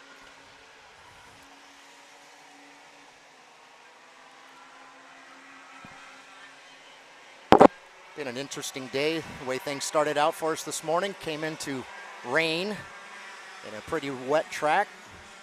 Karts got out on the track after the rain had gone away and have pretty much dried the track completely out now. No real issues with any water, standing water in any of the lines at all. Kids got out there and battled in the rain. It was fun to watch.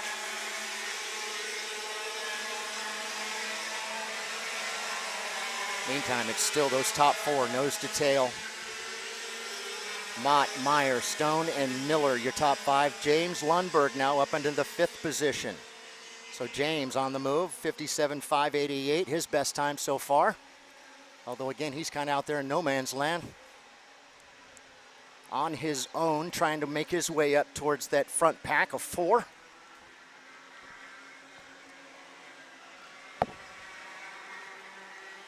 Robbie has been very, very comfortable in this particular position, and that means out in front. Like I said, he had won both the first and second heat races. Now looking for the sweep here, perhaps take the final as well. I know that's what he'd love to do. As they come around, he looks behind him, and he's got 3 really close friends right behind him, chasing him, trying to chase him down, and Miguel Meyer once again goes purple, 57.211 to a 57.243, so not much there, but still, he's right there on the back bumper. Still Martin Stone, Andy Miller, and James Lundberg. Again, these guys still putting down some fast times.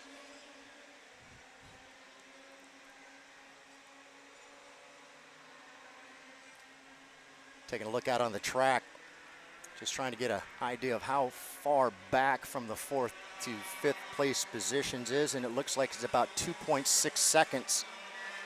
So James Lundberg's got a lot of work to do to try to get up there into that top 4. Still Miguel Meyer all over the back end of Robbie Mott. Looking for the right time and the right spot to be able to get around him. One thing to catch him and another thing to pass him for sure. That is the name of the game, especially when it comes to KA. Leaders now making the way out of turn number 5, coming down to turn number 6. Miguel Meyer has been on the back bumper of Mott since the start. Martin Stone, Andy Miller is your top 4. That's the closest battle happening on track as make their way down into turn number 6. Mott in command with Miguel Meyer running in P2. Miller trying to see if top 3 in front of him. That's Stone included, running in the 3rd spot. Making any mistakes they could capitalize off and make up a position or 2. Leaders now making the way into that far side hairpin, followed by the quick right-hander and the quick snap of the left. Before making the way inside the bull for one more lap in the books. There's a quick left-hander now coming into the bull. Still nose to tail is your top 4, all going wide, trying to get as much momentum as they can. Down this little short chute, heading down into turn 1 and 2. Good shot of your leaders snaking their way through the chicane, now making their way down into turn number 5 on exit. Heading down that backstretch. No one's close enough to make a move just yet. See who some of the big movers are. Both Kyle Walter, Doug Foxworth, Shane Burke up 2 positions. John Miller also up 2 positions, and it looks like that is the biggest mover, is 2 spots. Biggest mover in this a little bit small 18 kart field, very decent for a senior class. Again, Absolutely. This is KA100 Master, sponsored by Kart Racing Solutions. We continue to watch the top 4 go to work, trying to play the mind game. Who's going to make their move win? After the last several laps of Miguel going purple, it was Robbie's turn this time, and he went by and he went purple, showing he's got the fastest kart out there. Oh, we got a kart spun around down there. We over sure did, into the, right into the fence. That's the 209. That was the 4th place driver. Yeah, that was Andy Miller. Andy Miller. Andy Miller's out. There's a good shot right there. You can see him standing outside his cart right next to the pit exit. I don't know if he dropped a wheel or what happened. The grass is still incredibly wet from all the rain we had this morning. So unfortunately, he is done. You can see him standing next to the cart. He was in a good spot. He was up in that main group. Yes, he was right there in that 4th position, had been running really strong. Again, all it takes is just get one of those tires off into the grass here. Got him slipped around, ended up against the fence here. There's the top 3 now making the way around. So it's Robbie Mott, Miguel Meyer, and Martin Stone. Top 3 locked in as of now. We are working 8 minutes and 30 seconds out of 16 minutes in total, followed by the +2, so we're just over halfway. Top 3 looking over to seeing our competitors off into the distance and not with them anymore, Ron John. No, he's taken off, huh? Well, I know Andy Miller's can't be very happy. He's pretty disgusted as we look down there at his cart sitting on the sideline after he was running so well up in the top 4. Unfortunately, out of the race now. Still Robbie Mott out in front. Miguel Meyer still hanging on to that 2nd position along with Martin Stone, and James Lundberg, who was out there, as I said, kind of in no man's land, now up into that 3rd position all by himself. Make it the 4th position, excuse me. All right, your top 3, though, still nose to tail. I'm sure that Lundberg would love for something to happen up ahead of him. Maybe get a shot at the place on the podium. Your top 3, though, nose to tail. 3 very talented master drivers here. Master drivers, KA100 being brought to you by Kart Racing Solutions. Greatly appreciate your sponsorship. Your top 3, Mott, just a little bit of a gap there over the 2nd place driver. Looks like about 3 or 4 links back. And as I say that, they step on the brake heading into turn number 6 and 7. And actually, if you do look out there, it does look like Lundberg has actually picked up some. As long as these guys will kind of continue to battle up there. He's just hoping for sure something happens up ahead of him. 10 minutes in, 6 to go.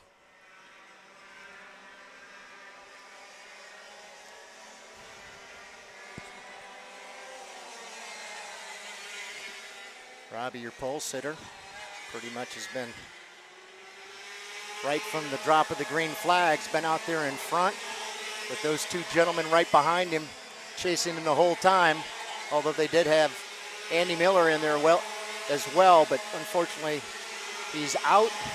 That'll move James Lundberg up a spot, put James up there into the 4th position. Morgan LeBaron now in 5th. Kyle Walther in the 6th position. Doug Foxworth 7th. Shane Burkett, New Orleans Kid, in the 224 in the 8th spot. Good run there for Shane. Vincent Clement in the 203 in the 9th. And then Kyle Yuchinski in the 208 right now in that 10th spot.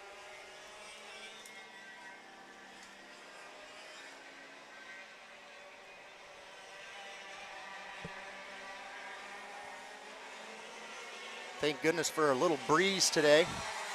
We've needed it after the rain had gone away. It started to get a little warm around here. Still have somewhat of a kind of a hazy day. Still some clouds out and around, but perfect for racing. As long as all of our drivers are maintaining being hydrated, it's so important, especially with the amount of humidity we have here in Texas as well. So your top three, it's been these top three pretty much from the get-go. Got out there in front, other than Andy being up there on that back end in that 4th spot. You got to look back behind James Lundberg to see the next group still battling for that 5th, 6th, 7th, and 8th position, as well as 9th. So still, Caleb racing all around. 12 minutes down, 4 more to go. +2. Yeah, we're approaching the halfway, or we're over halfway, we're approaching the end of it. Still the top three running nose to tail. Making the way now through turns 14, now turn 15. They've all been pretty straight lines. No one's trying to make any moves just yet. They'll probably wait until they get that 2 to go. Making their way down into turn number 1, now turn 2, 3, heading into 4 and 5 right now. There's turn 4 off. Turn 5 down this long backstretch. Looks like relatively equal spacing between the top three. Maybe a little bit of a move there from second placement of Miguel Meyer. Moved up just a little bit, but he was not close enough to make any moves whatsoever as they make their way around the second set of hairpins, coming into that double right-hander. Get another good passing opportunity coming up here, but I don't think Miguel Meyer is going to break the chain anytime soon. I hope they know that they have over a 3-second gap between themselves and James Lundberg, and Lundberg has about a 6-second gap between himself and Morgan LeBron running in the 5th position. So everyone right now getting themselves spaced out. Down into turn 14, followed by turn 15.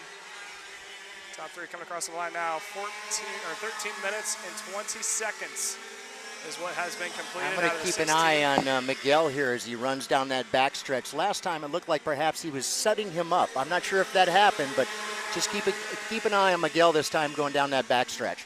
See if he tries to jump out there and make that move. Now Miguel Meyer's got a little bit of a run. Let's see if he tries to make it. Is Ron John going to call it? Nope. Goes to the back bumper, decides to push him a little bit.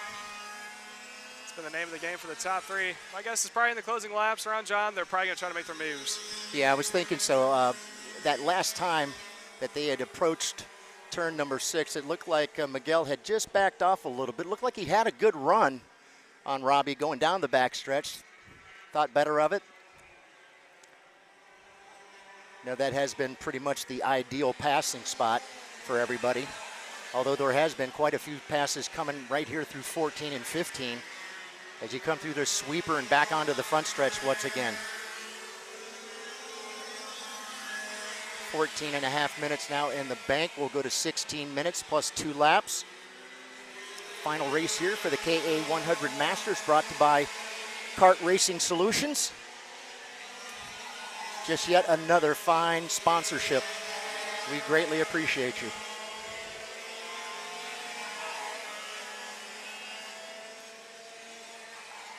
All right, Caleb, we're starting to make our way down towards the nitty-gritty here. Our top three still right there together. James must feel awfully lonely out there all by himself in that 4th spot.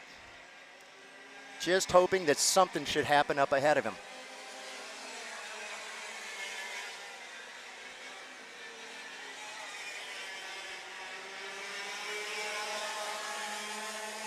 These are our seasoned veterans. These are guys who have been putting in the mileage and the years as well.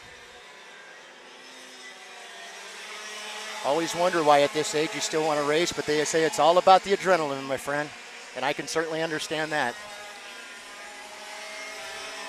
There he goes. Looks like this time he's going to go ahead and try and make it. Bobby right there trying to get back around him to the inside. It's going to be a little crossover once again. I think Bobby knew that was coming.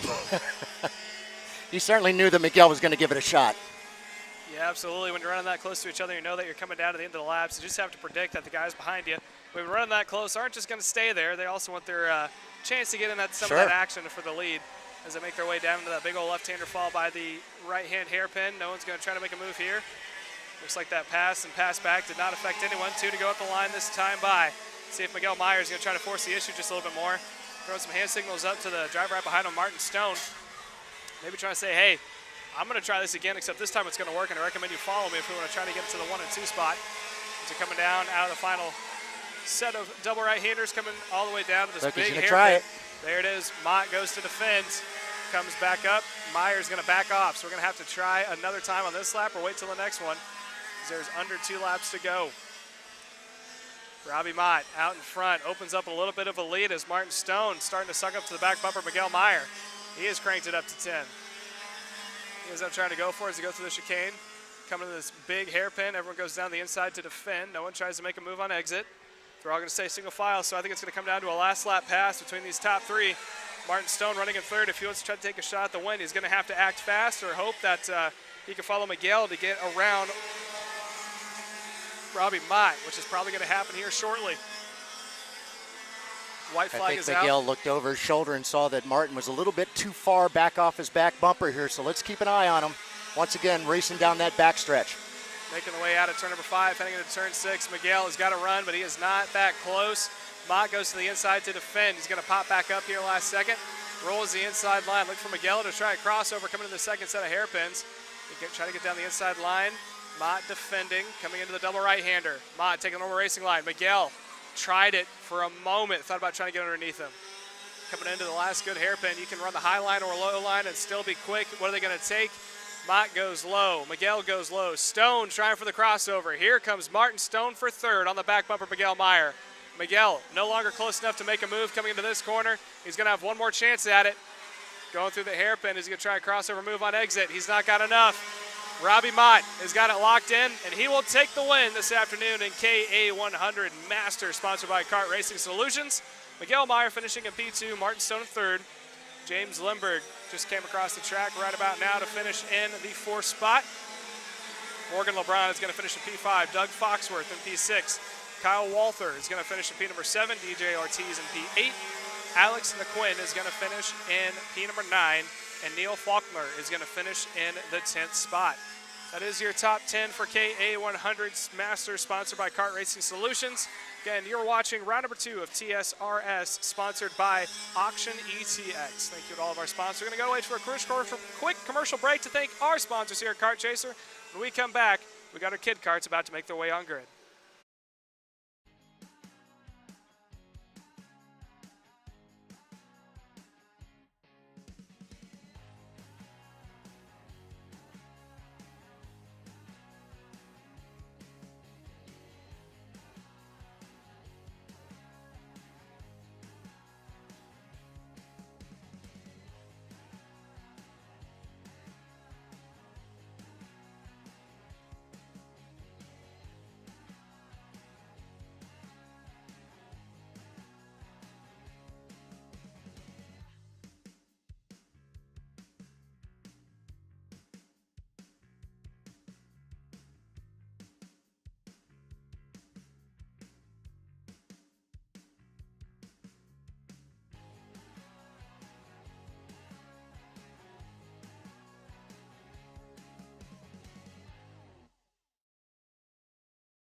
USA, a top-level performance team with unmatched hospitality, offering a full-service driver development program with year-round testing available in Miami, Florida, and the official North America racing team of Parolin Racing Chassis. Chassis and parts available at ParolinUSA.com.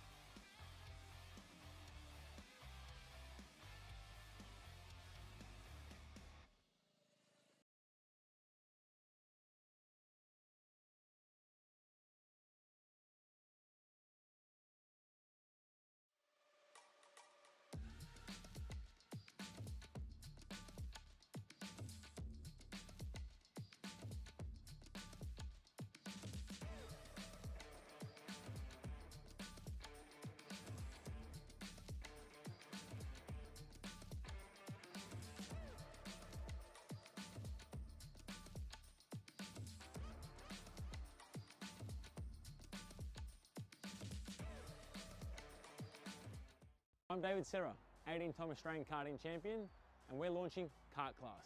Kart Class is an advanced digital training program that suits a driver who's just starting out in the sport, all the way to the driver looking to win a national championship. In this program, you're going to be learning about how to find the ideal racing line and what an apex is, braking and throttle markers, wet weather racing lines, and how to overtake other competitors. We target how to brake in the wet weather, and we look on the mental side of kart racing as well with our mental skills coach. At the completion of this program, you'll be lighting up purple sectors in qualifying, know when to defend on the opening laps, and how to pressure your opposition into mistakes. We teach you the tools to be resilient and how to get in the right frame of mind before a race. We look to complete the whole package by getting a strong mindset, a driving style to suit all conditions, strategizing your race, and getting the last 1% from your team. We'll teach you how to win the final lap of a race, driving the wet like Max Verstappen, and creating the perfect bubble for yourself to mentally be in the zone. To find out more, click the link below.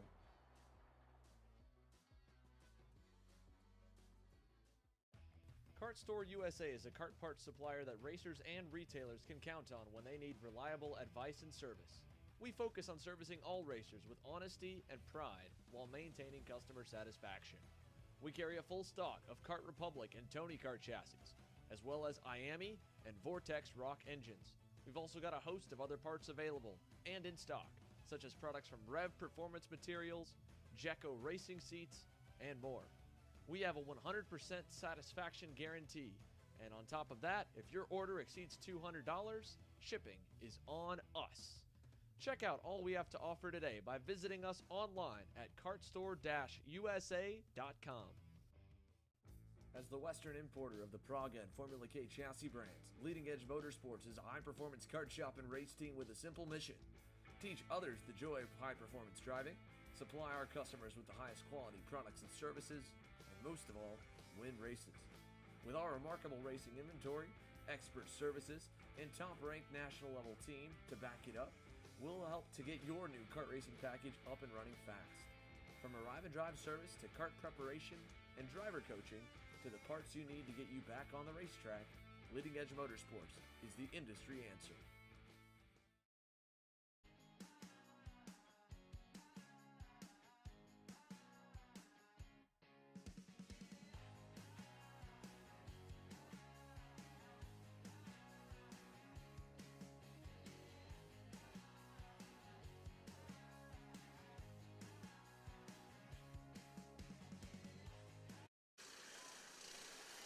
All right, welcome back to SpeedSportz Park here in Houston, Texas.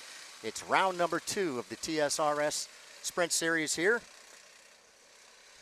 And we're getting ready to have our Honda Kid Karts by Helix Electric out on the track. They're going to go 16 minutes plus 2 laps. It's going to be Brennan Barsh out there in front, Cohen Scott, Rafe Ali. By the way, I'll make sure I mention their numbers. 82 for Brennan Barsh. It'll be the number 26 for Cohen Scott. Rafe Ali will roll off in the 42. Andrew Antonesio in the 8. Kimo Ahmad in the 99. Brody Stoffel in the 9. It's Dutch Westbrook rolling off in the 33. Theodore Mitchell in the 8. And Victor Gus Wonderlay in the number 7 kart. All right, so these guys will be doing just like the rest of the karts. Will be going 16 minutes plus 2 laps.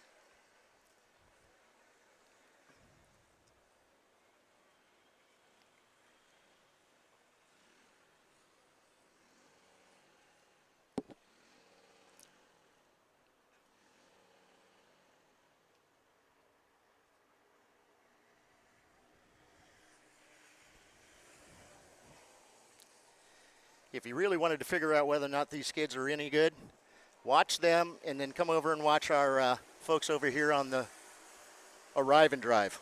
These kids are talented. And it just takes, like I mentioned, all that seat time. And that's exactly what they're getting right now. Going to get plenty of seat time as they'll go 16 minutes just like the rest. Plus those 2 laps. And again, we've got a 4-kart breakaway. I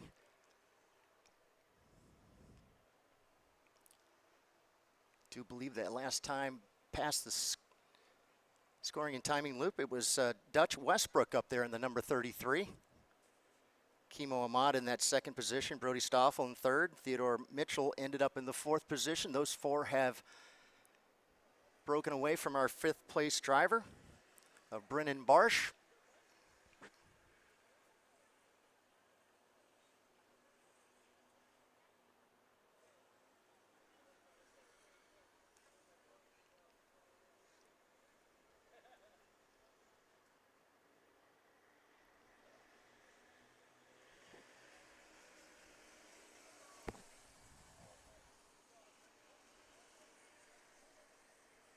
So much to learn in these karts. Going from these karts to the next level is going to be a huge jump for them. But they'll be able to handle it with no problems, getting all this time in seat. A couple of guys working together there. It looked like that was the number 26 and the number 8.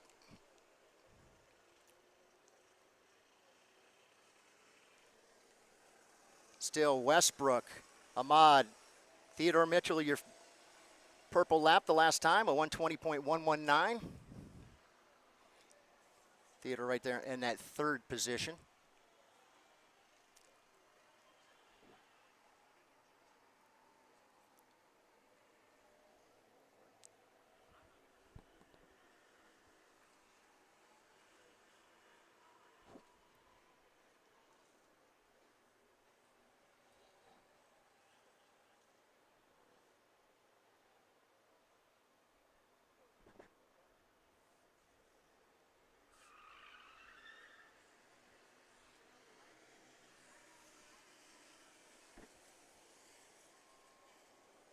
Boy, Dutch is starting to pull it out just a little bit there.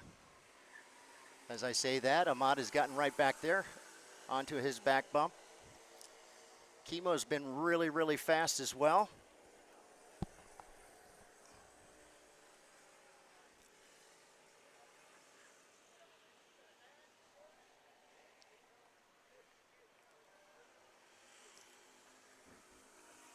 All these young drivers are winners in our eyes as they get out here and compete against one another and just learn.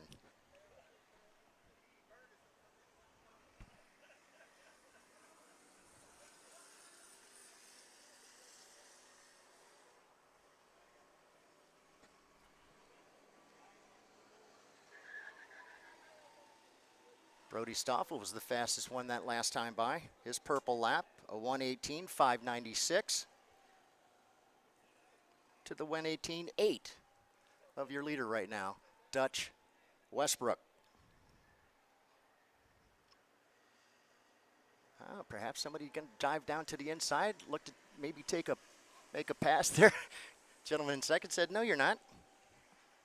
Kimo said, this is my spot, and I'm going to keep it. So Theodore going to hang right there in that third position.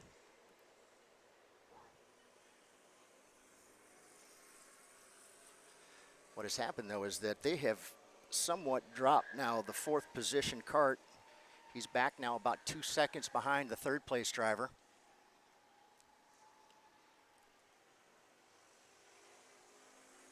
You got a couple of the karts going side by side. In the meantime, Dutch on his own.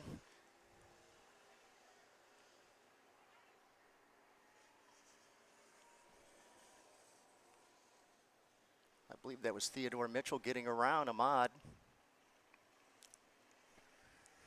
Kimo in the number 99 right now is in that third spot.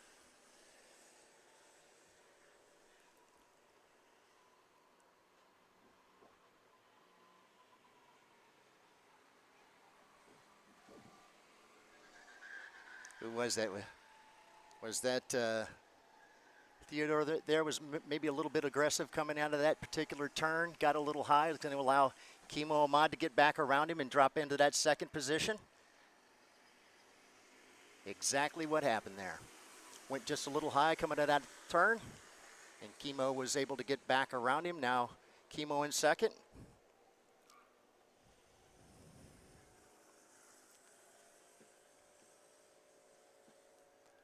Looking back down our list here, we'll see Rafe Ali out there putting his fastest lap in.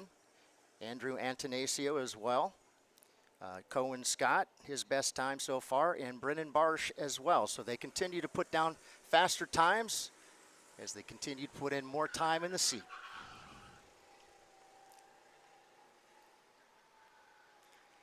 Actually, it does look like Dutch now has strung it out to about a 5 or 6 cart length lead as he's now coming through the inside section of the course.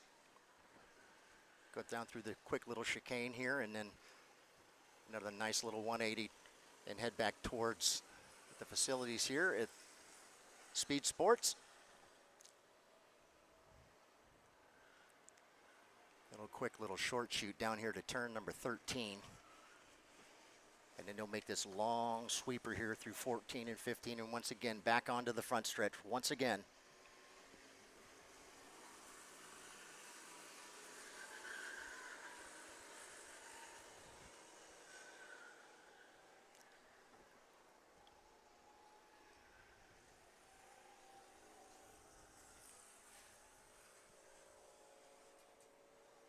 It was Chemo Ahmad that went purple, 1:17.745 to a 1:18.516. He's got some speed trying to chase down Dutch Westbrook out there as they head down to backstretch once again. They have dropped Theodore Mitchell off the back end there, so your top two on their own. Thirds looks like he's going to be about 10 carts or more back behind second place now. In the meantime, that's Brody Stoffel trying to make his way up there. Maybe he can catch up to the number 20 and take away that third spot.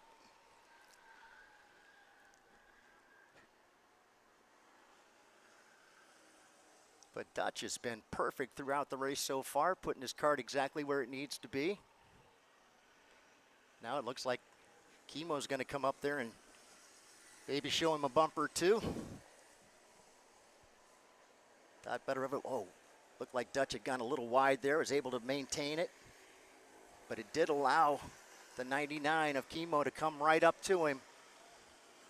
He's right there now, right on the back bumper as they head through turns number 1 and 2. Through the Us's up there, through 3 and 4, heading for turn number 5.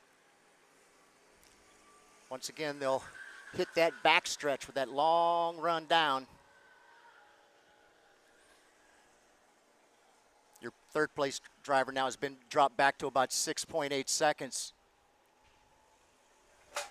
And I believe we've actually had a change there on our third place. I believe that may be the...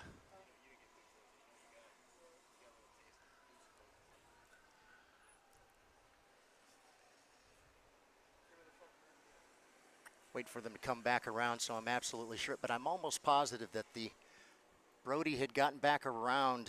I believe that would have been Theodore, but we'll have to wait and see. Theodore Mitchell.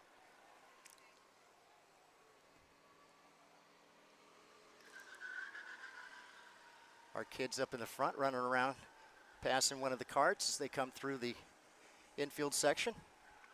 Just now through turns number 14 and 15, a long sweeper. Yes, it is. It was Brody Stoffel. Stoffel now up into the third position, dropping Theodore Mitchell back into fourth. 10 minutes down. 6 to go.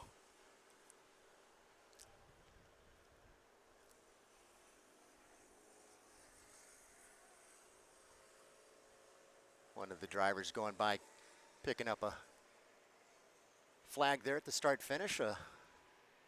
Just making him aware that traffic was coming up behind him. But our two have definitely checked out. Last time it was well over 10 seconds.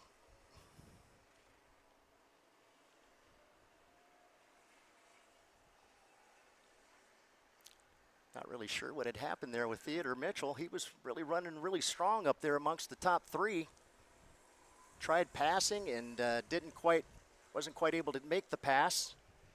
Kind of put him back. And then lo and behold, here comes Brody, got around him. And now Brody hangs on to that third position all by himself. As meanwhile, here comes our leaders once again. Still Westbrook out there in front.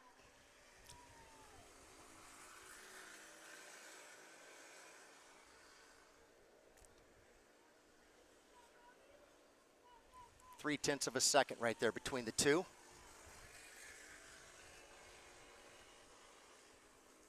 Time winding down, still about 4 minutes left to go here for our youngsters. Our Honda Kid Karts being brought to you by Helix Electric.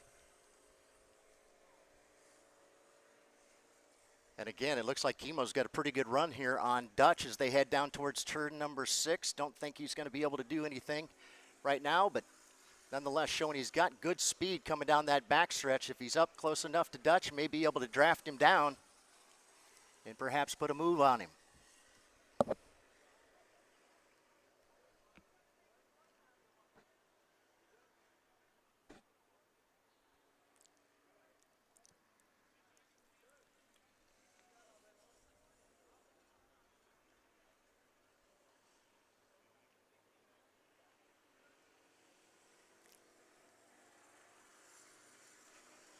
Never, ever, ever know where these youngsters may end up someday, but certainly they are the future of karting. We need to add a whole lot more. And the beautiful thing is karting nowadays is taking kids to places that they hadn't seen or been able to go to before, and now through karting they're able to go there and race the courses and travel around the country and around the world for some of them. All right, I love it. Still got a battle going on up there in the front. Dutch has got the point. Chemo wants it. He's right there on his back bumper once again coming up turn number 6.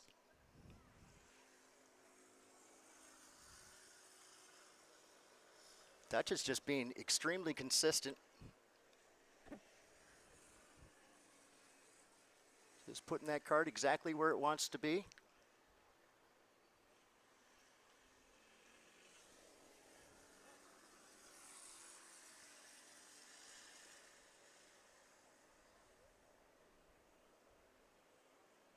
Once again, one of the back marker karts getting a flag, letting him know that the leaders are coming up upon him. See him take a look over his shoulder, perhaps stay to the inside. And Dutch is going to look to the inside, outside. It's actually going to split them up just a little bit there. That's going to hold up Chemo to get up to Dutch.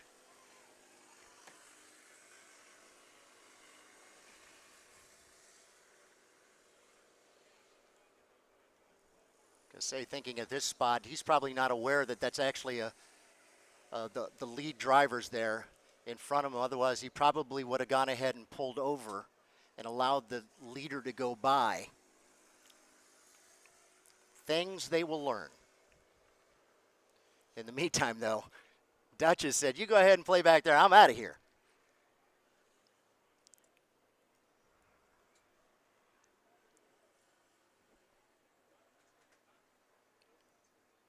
Yeah, so Dutch Restberg has really pulled quite a huge gap now over the second place driver of Chemo Ahmad.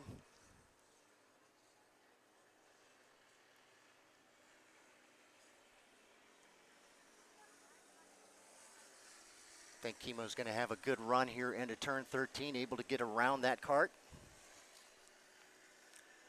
They're going to get the 2 to go this time by. 2 to go. So next time by, we'll be looking at the white flag for our Honda Kid Karts.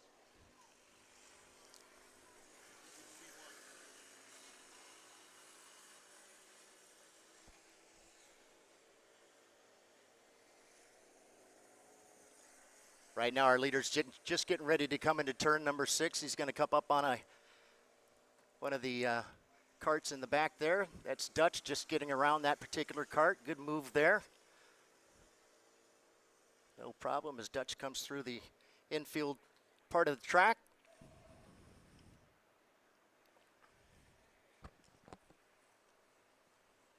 Our youngsters out there right now racing around the track somewhere between the ages of 4 and 7. Get out there and start racing at a very young age.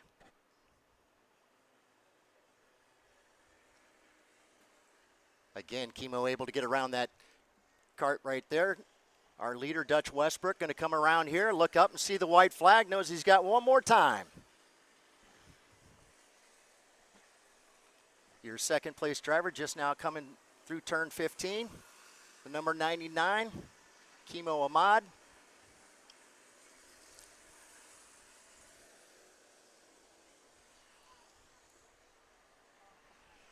Looking for our third place driver, that'd be the number 9 right there, just going by, Brody Stoffel. And then Theodore Mitchell in the number 20 coming up behind him. But once again, looking at our leader out on the track. Just now coming through turns 7 and 8, all by himself.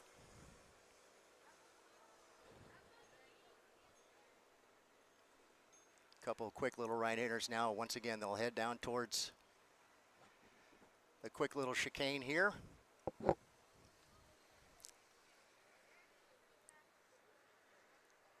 Dutch just a few more turns away from looking up and seeing a beautiful sight. Double checkers. Going to be your main event winner. Winner, winner, chicken dinner. Number 33, going to look up, take the double flags. Dutch Westbrook. Great run. Kimo Ahmad, another great one for Kimo, ends up in the second position. Looking for our third place driver to come around. They're all winners. Good job. All right, here comes Brody and Theodore going to take that third and fourth position. Congratulations. I believe we're waiting for Brennan Barsh to come up next. It's going to be Brennan taking the fifth.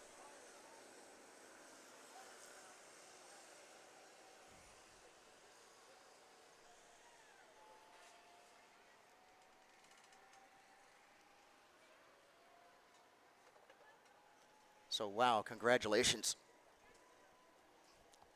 Good job there amongst our youngsters.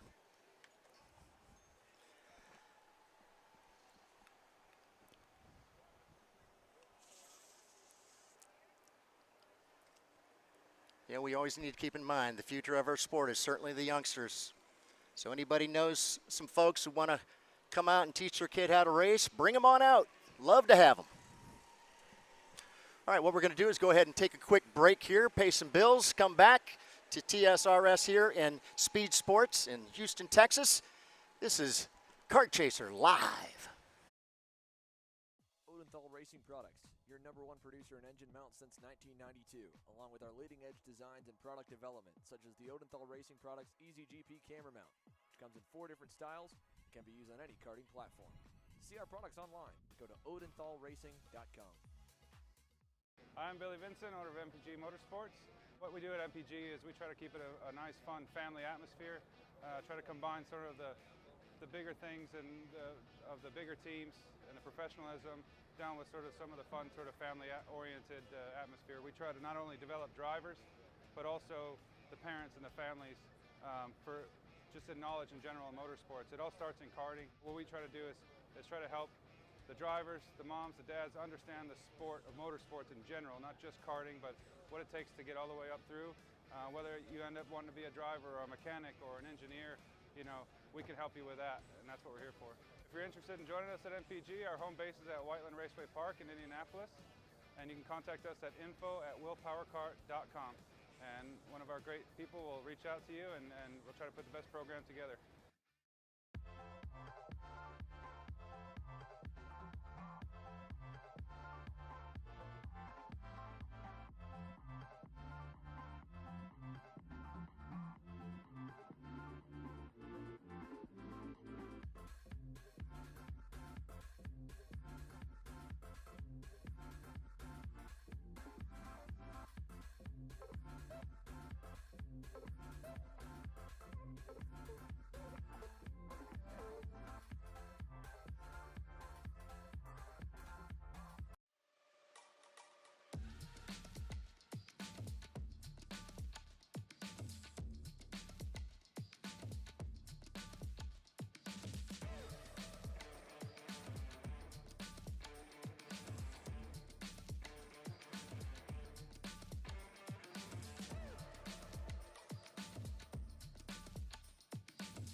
and welcome back to TSRS round number 2. About to get things kicked off here.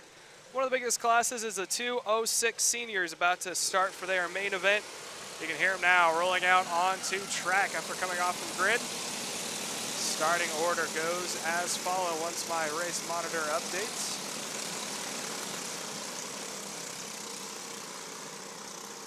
Got it right now. Front row, Ethan Wolf next to Bryce Frank. Ethan Arnott is going to start next to Caden Wolf. Luke Walter is going to start next to Braxton Trigg. Rocco Razik is going to start next to Kelvin Zing. P number 9 is going to go to Jet Bowling with Garrett Weaver starting in the 10th spot. Tyler Stevens is going to start in 11th next to Brad Boda. P13 is going to be Jeff Dolan, starts next to Chuck Jensen. Yep. P15 is going to be Balson Dorman. So that is going to be the top 15 starters in 206 Senior, brought to you by Cruise Control Racing Development. And again, a shout out to our title sponsor, that is Auction ETX. Without our sponsors, we would not be able to put on the good shows that we do. Same for Kart Chaser. Without our sponsors, we would not be able to put on these awesome broadcasts, and fly people in from all over the country to help out and put on these awesome shows for you guys. Absolutely. To get things kicked off here shortly, you can see some of the drivers on track swerving their tires, trying to get some temperature into them. Ron John, the sun came out, and it's starting to get a little bit hot. It certainly is, and I think this is going to heat us up as well. These L206 is always a great, great battle amongst them. Unfortunately, looks like we got one of the carts off to the side, not going to be able to get it going. He's trying hard, he's pulling and pulling. All right, looks like he might be able to get it underway. Green flag, and we are racing. Down into turn number 1, looks like an early lead there from your pole sitters to make their way through. Everyone else is side by side. Looks like one straggler late to showing up to the party. Rest of the pack, meanwhile, made their way out of turn number 5, now heading down to turn 6. There they are in a train. Man, look at them. Everyone's stacked up. Leader already starting to pull away from the field. I think that is Wolf who's pulling away. Wolf out in front, rest of the field trying to see if they can't funnel in from behind. They're still door to door. No one being able to work themselves in from the, looks like 7th position back. They're still trying to get themselves figured out. Need to be careful though. If Wolf and Wolf come together, the two brothers, they might try to push away with the field and have another straightforward race, as we like to say, where the top two pull away and the rest of the field just follows from behind. Looks like there's now a 5 or 6 car breakaway out in front as they make their way down and a left-hander before coming in to that last hairpin. One thing for sure though, they're not getting too far apart here. All of a sudden, it's about the entire field nose to tail as they come back by the start-finish line for the first time. Ethan Wolf out there in front, along with his brother Caden Wolf right behind him. Bryce Frank 3rd. Braxton Trigg hanging on to that 4th spot. Ethan Arndt now in 5th. Luke Waller in that 6th spot with Rocco Ruzik in the 7th.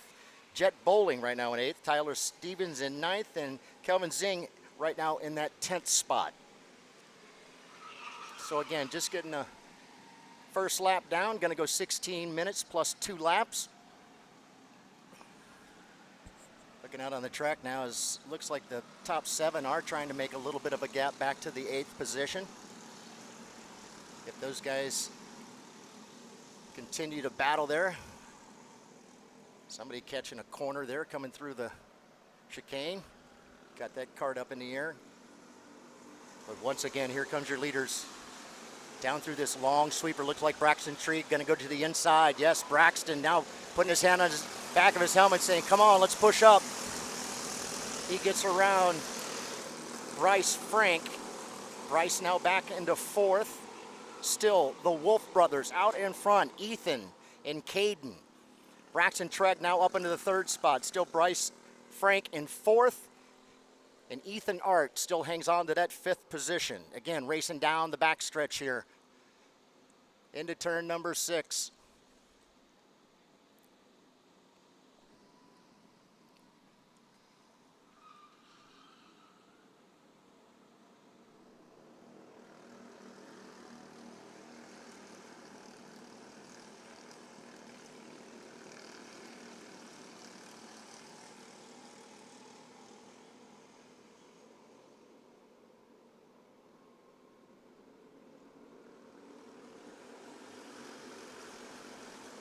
Looking down the list here, get an idea of how things are going for the folks in the back. I see Macon's up about, Macon more that is, the 611 up about 6 positions right now.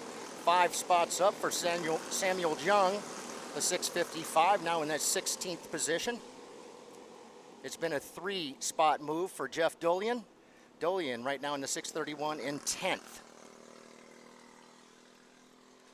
Leaders, though, nose to tail, your top, I don't know, it looks like it's about the whole doggone field if you look at it. Only about a break there from about the 7th position back to 8th, and that's only about 3 or 4 kart lengths.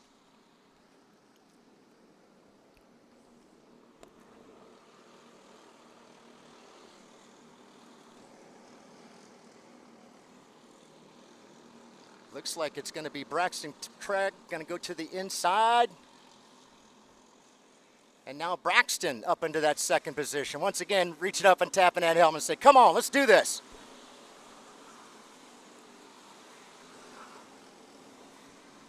So now we've got Braxton Treg in between the 2 Wolf brothers. The 3, it looks like they've really hooked up together, perhaps trying to pull a little gap there over the 4th place driver. And as I say that, it looks like the 4th place driver, Bryce Frank, decided he wanted to get right back up there with them. Look at them all with their head down as they race down towards turn number 6.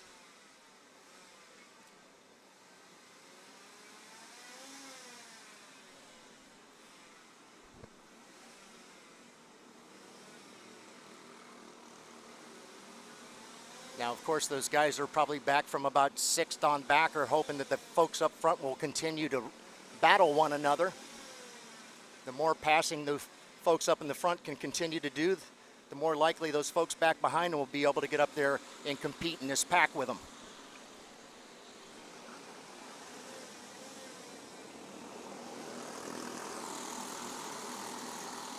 Boy, look at the pack now. That's your lead pack, probably 10, 15 deep. Looks like there's about 15 karts there, all within just a couple of ticks of one another out on the track. Once again, the Wolf brothers got Braxton Treg as a sandwich there.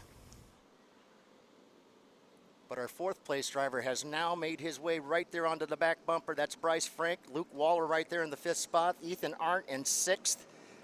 Rocco Ruzick. And it was Tyler Stevens the last time by that actually went purple, a 102.814 to a 102. Excuse me, a 103.208. So a good run there that last lap for Tyler Stevens.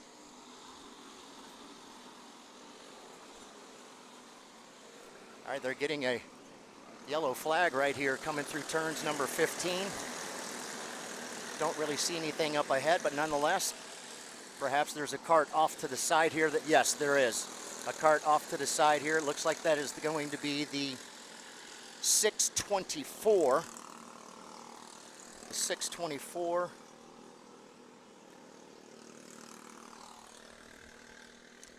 Not able to continue.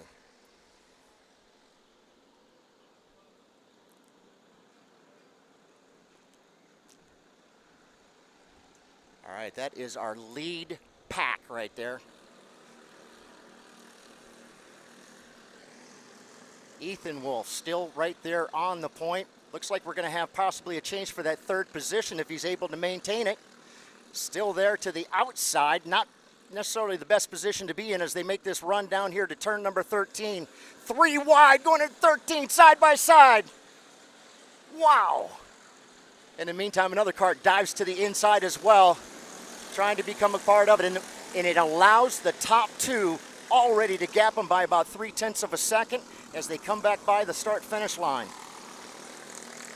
So just that quickly, a couple of guys make a move, and next thing you know, the top 2 have been able to break away a little bit.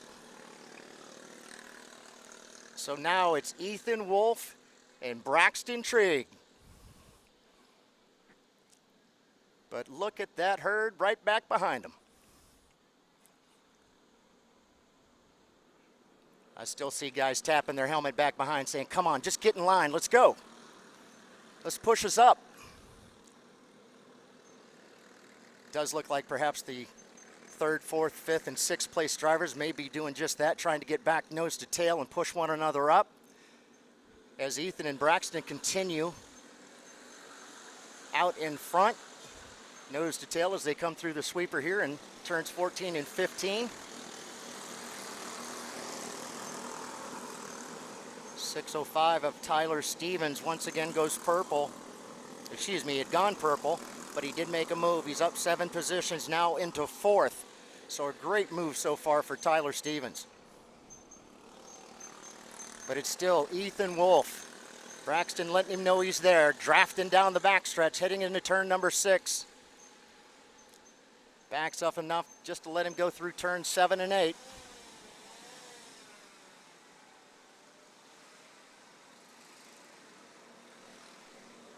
Get a look at the gap the last time.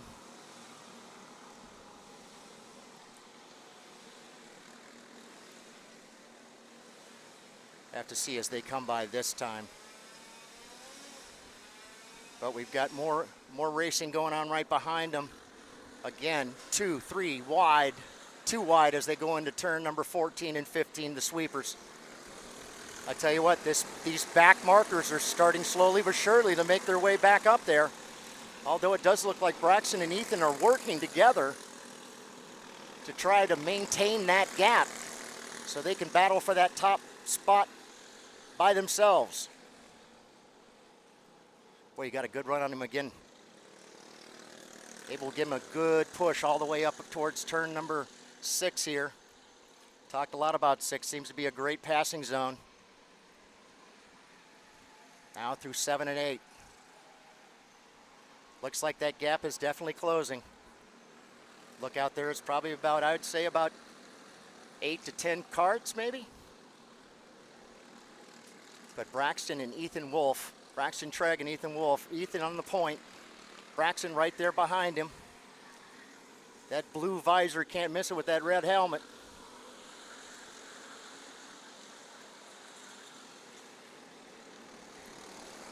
Looked like perhaps Ethan had slid a little high there coming out of turn number 14. Braxton backed off just a little bit, and when that happens, it's, again, allowing Caden Wolf and Tyler Stevens, Rocco Ruzick to move up. Now as you look out there, you can see it's probably about a 5-cart distance between your second place driver and your third place. But your third, fourth, fifth, sixth, seventh, and eighth working together.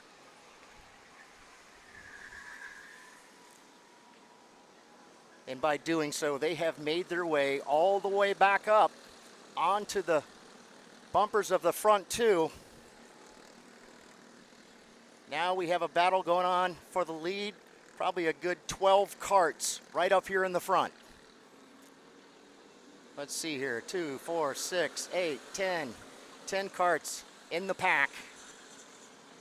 9 with one, about 2 carts off the back end, but we've got 9 carts. Looks like we're gonna have an attempt at a second place. Nope, thought better of it, jumped back behind Braxton. Followed his lead by tapping on the helmet, said, come on, get behind me, let's push back around your brother if that's possible. All right, how are things gonna shake up this time?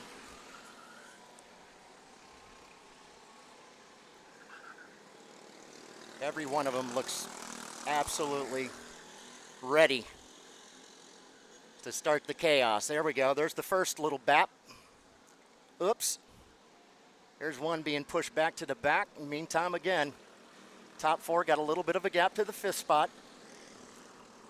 5th spot is that's Rocco Ruzick in that 5th position.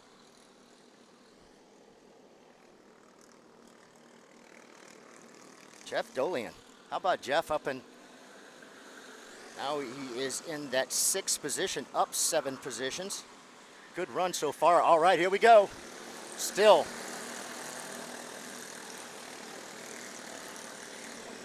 Braxton knows how important it is to have that person on his back end and help push him. I see him keep raising his hand and trying to say, come on, guys, come on. But we have to remember, Caden's brother's in front of him. So, does the brother help him out? Let's see. It looks like perhaps we're gonna have a huge move going here into turn number 6. It's going to push Braxton Treg back. Right now he's in that third position. Is he going to be able to hang on? Will he be able to get back around? They're going to force him to the outside, not the preferred line going through this section. Able to slip back into the fourth position. Again, 13 minutes in. These guys go 16 plus 2 laps. Yeah, it's starting to get a little squirrely amongst the racers here in this big pack heading for the leader, who's got about a 2-kart length gap over the second place driver of,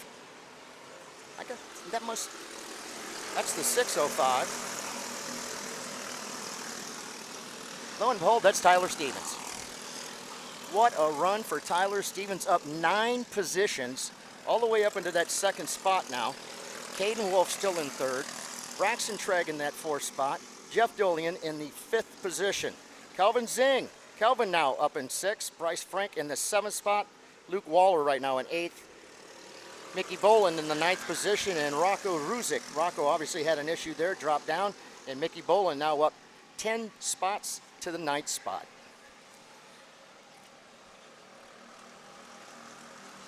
Again, these guys would really love to be able to close that little bit of a gap there.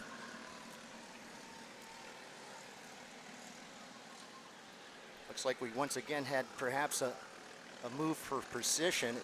It does see that Braxton is now up into 3rd. That's going to push, I believe, Caden back. But no, I believe Caden may have actually moved up ahead of him now. Yes, the 622 of Caden Wolf is now in 2nd, right behind his brother Ethan Wolf. So it's Ethan, Caden, Braxton Treg. Jeff Dolian now up into the 4th position. Kelvin Zing into 5th now, dropping Tyler Stevens back into 6th. So a big, big change there for Tyler Stevens that last lap as they continue to battle nose to tail, 5 deep heading into turn number 6. Time winding down, 15 minutes down, working to 16.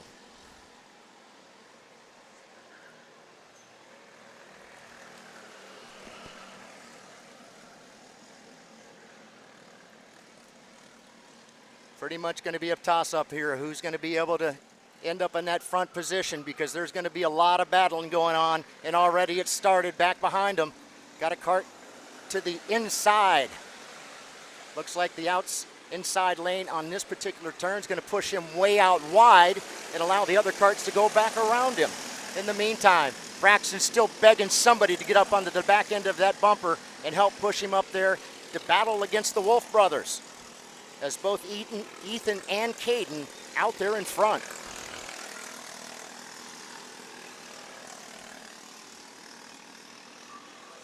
Caden all over the back bumper of his brother. Braxton right there, your 3rd and 4th place drivers, 4th and 5th place drivers got a little bit of a gap back to 6th. Again, still battling back behind them, but it's your top 3 up here making their way through the interior section of the course. They'll go through the quick chicane, make this 180 here. Make another little quick run down the short chute to here towards turn number 13. Beautiful layout here at Alan Rudolph's facility here at SpeedSportz in Houston. Got the Alan Rudolph Racing Academy here as well, and we've got some phenomenal racing going on. It's the white flag. One more trip for our seniors, brought to you by Cruz Racing Development. Again, still the brothers out there in front. Ethan on the point, Caden right behind him. Braxton Treg put in his fastest time that last lap. He's right there in the 3rd position, all over the back bumper. Not quite giving a push though.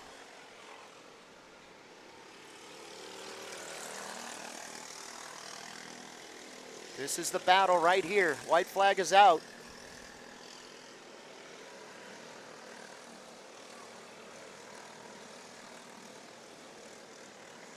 All right, your top 3 have actually put a little bit of a gap back there to force, so it's going to be these 3. Who's going to come out in the end?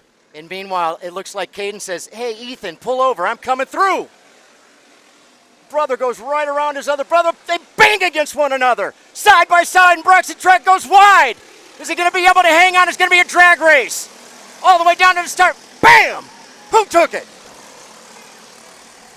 Kelvin Zing out of nowhere.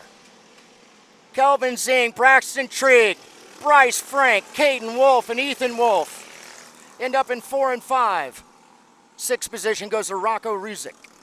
Luke Waller up next in 7th. Tyler Stevens ends up in 8th. Great run for Mickey Bolin, ended up in the 9th position, and Def Dolian ends up in 10th. But what a phenomenal run there for Kelvin Zing. Where did he come from?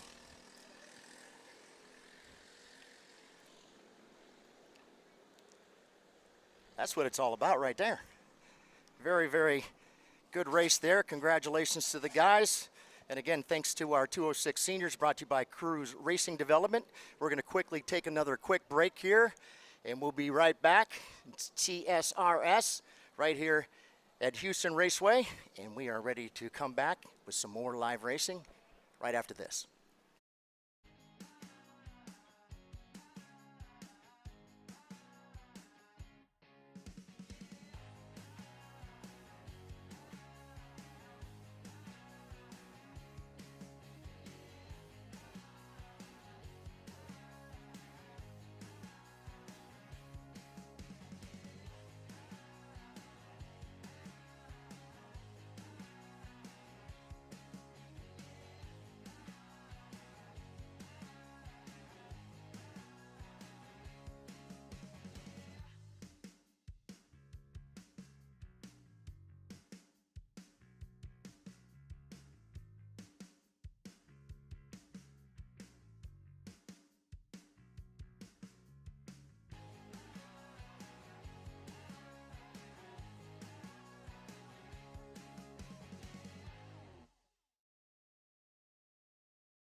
USA, a top-level performance team with unmatched hospitality, offering a full-service driver development program with year-round testing available in Miami, Florida, and the official North America racing team of Parolin Racing Chassis.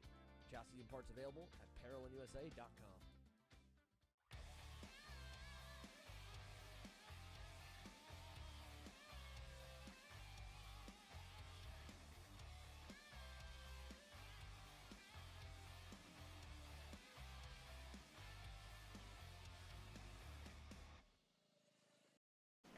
And welcome back to TSRS round number 2. We're about to get going here with our 206 Cadet, sponsored by Ferris Mowers. We're about to get going here shortly.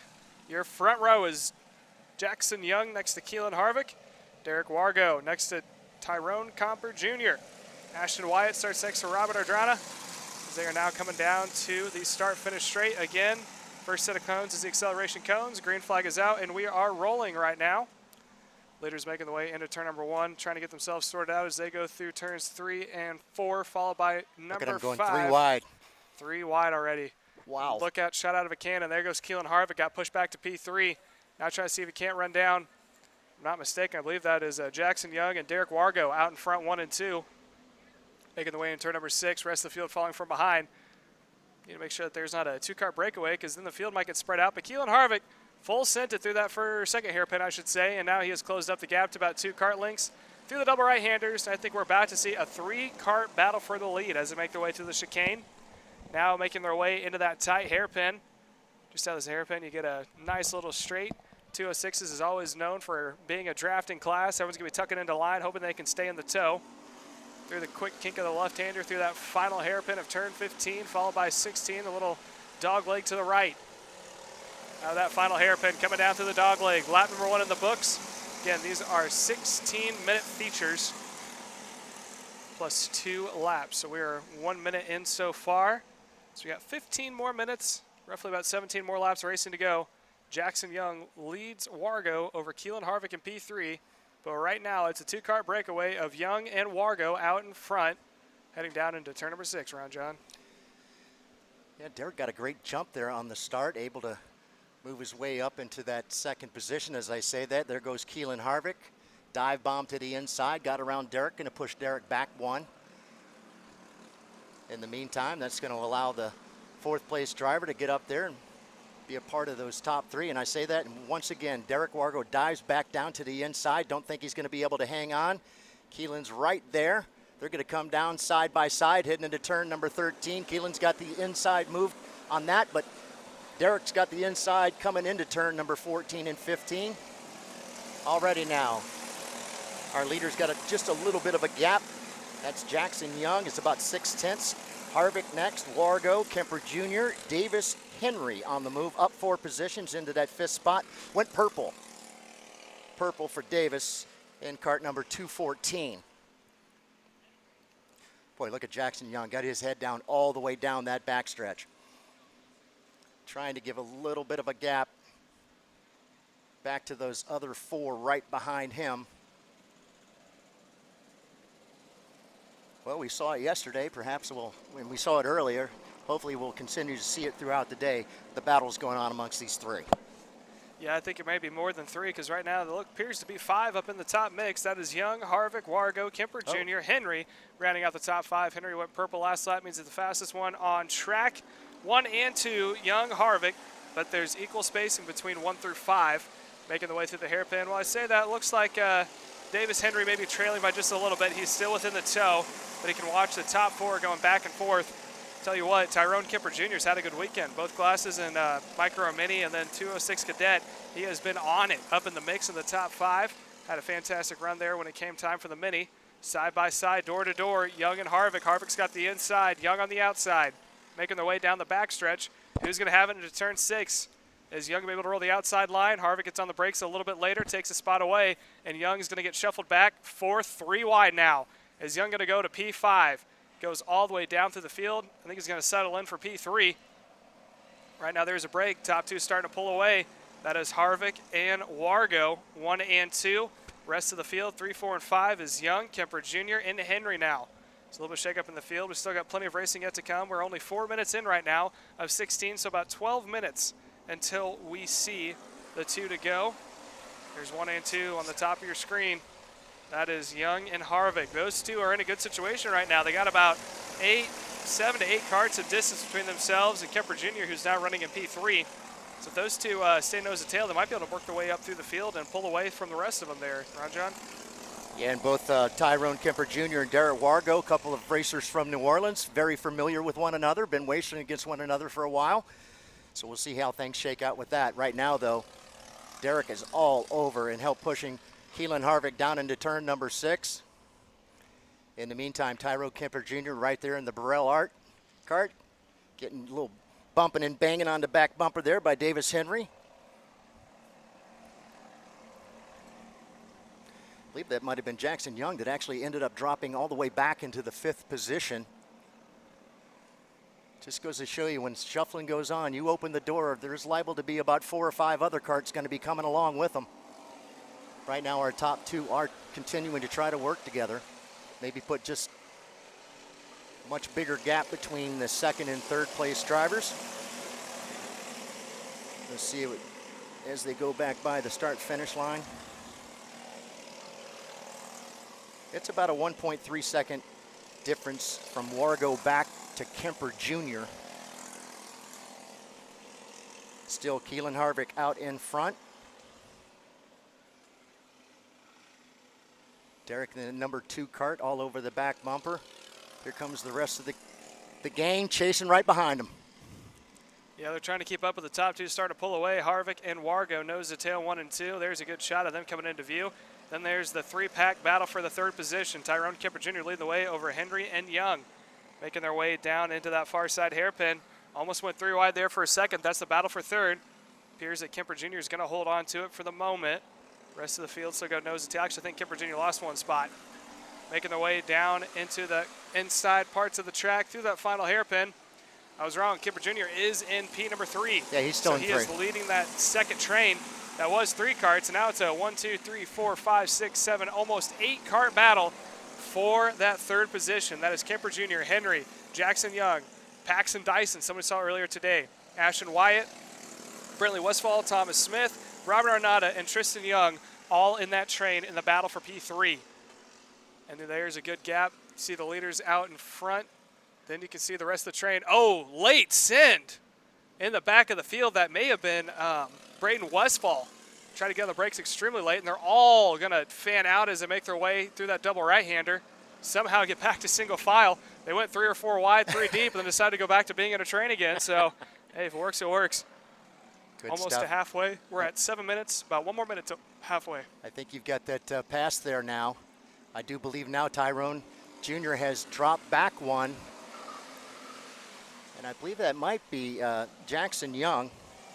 That may be Jackson Young that's gotten back around Tyrone Kemper Jr. in the 270. Yes, it is. So that'll drop Tyrone back one into 4th. Davis Henry now in 5th. Paxton Dyson 6th. Braden Westfall in that 7th spot, but still Keelan Harvick out in front along with Derek Wargo. 7 minutes, 7.5 minutes that is, in the books.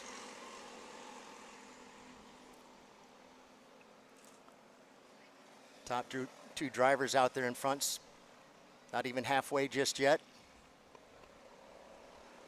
But that battle back there for 3rd. 1, 2, 3, 4, 5, 6, 7, 8 carts deep. Just battling for the 3rd position. As both Keelan and Derek start to stretch out that gap over the 3rd place driver. It was about a 1.5 second lead between Wargo and Jackson Young the last time by, excuse me. We'll take a look this time. Thought perhaps something had happened there with Keelan. He all of a sudden kind of veered to the right, but he was fine, just making sure he was in the right position to make the turn. In the meantime, it looked like Derek maybe had a run on him coming out of number 5, but he's just going to go ahead and push him all the way down to 6 here.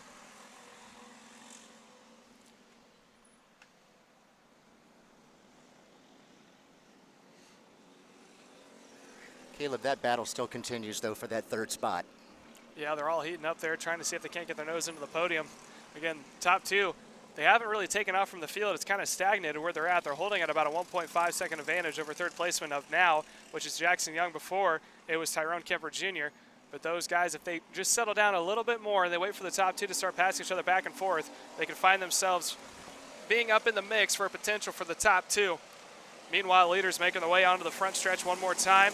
It is now coming down to 9 minutes complete.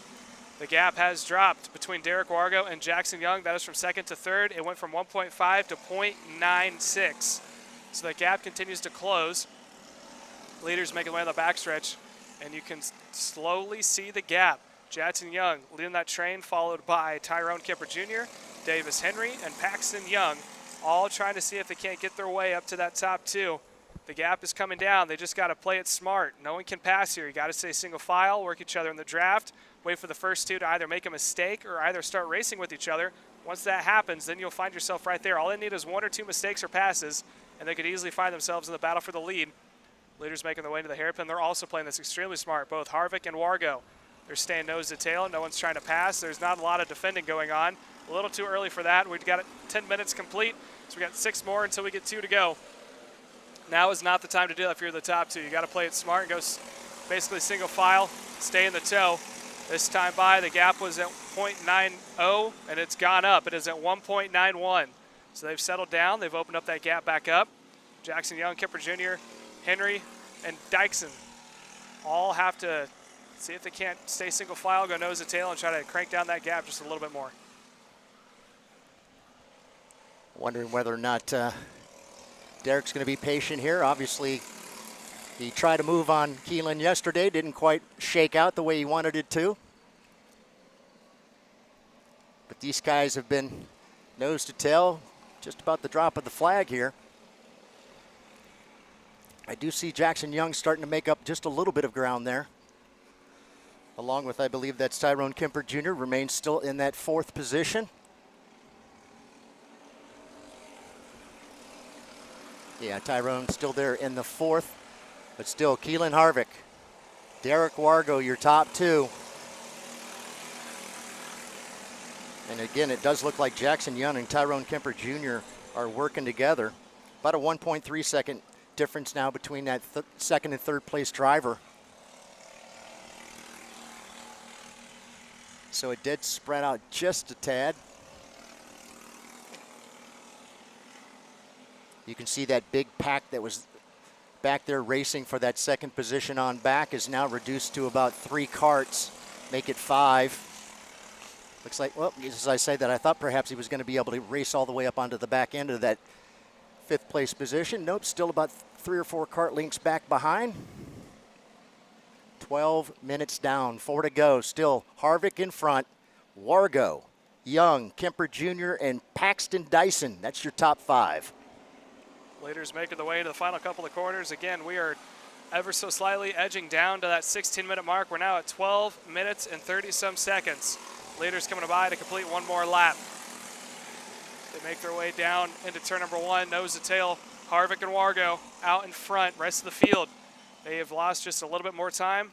Last time we checked in, it was at a 1 second deficit. Now it's at a 1.3. So the top 2 have done a great job of keeping themselves with the head down, trying to race it out at the end to make sure they can just get there with the 2 of them out in front. So when they do start racing, they have just that much more breathing room to make a couple of moves before the rest of the field decides to show up and put a little wrench into their plans. But as of right now, they're doing a fantastic job. Paxton Dyson last lap went purple to 101.737. He is the fastest kart on track. Last time by your leader, Keelan Harvick, with a 101.985. So he's roughly about 0.2 of a lap faster than your leaders of Harvick and Wargo.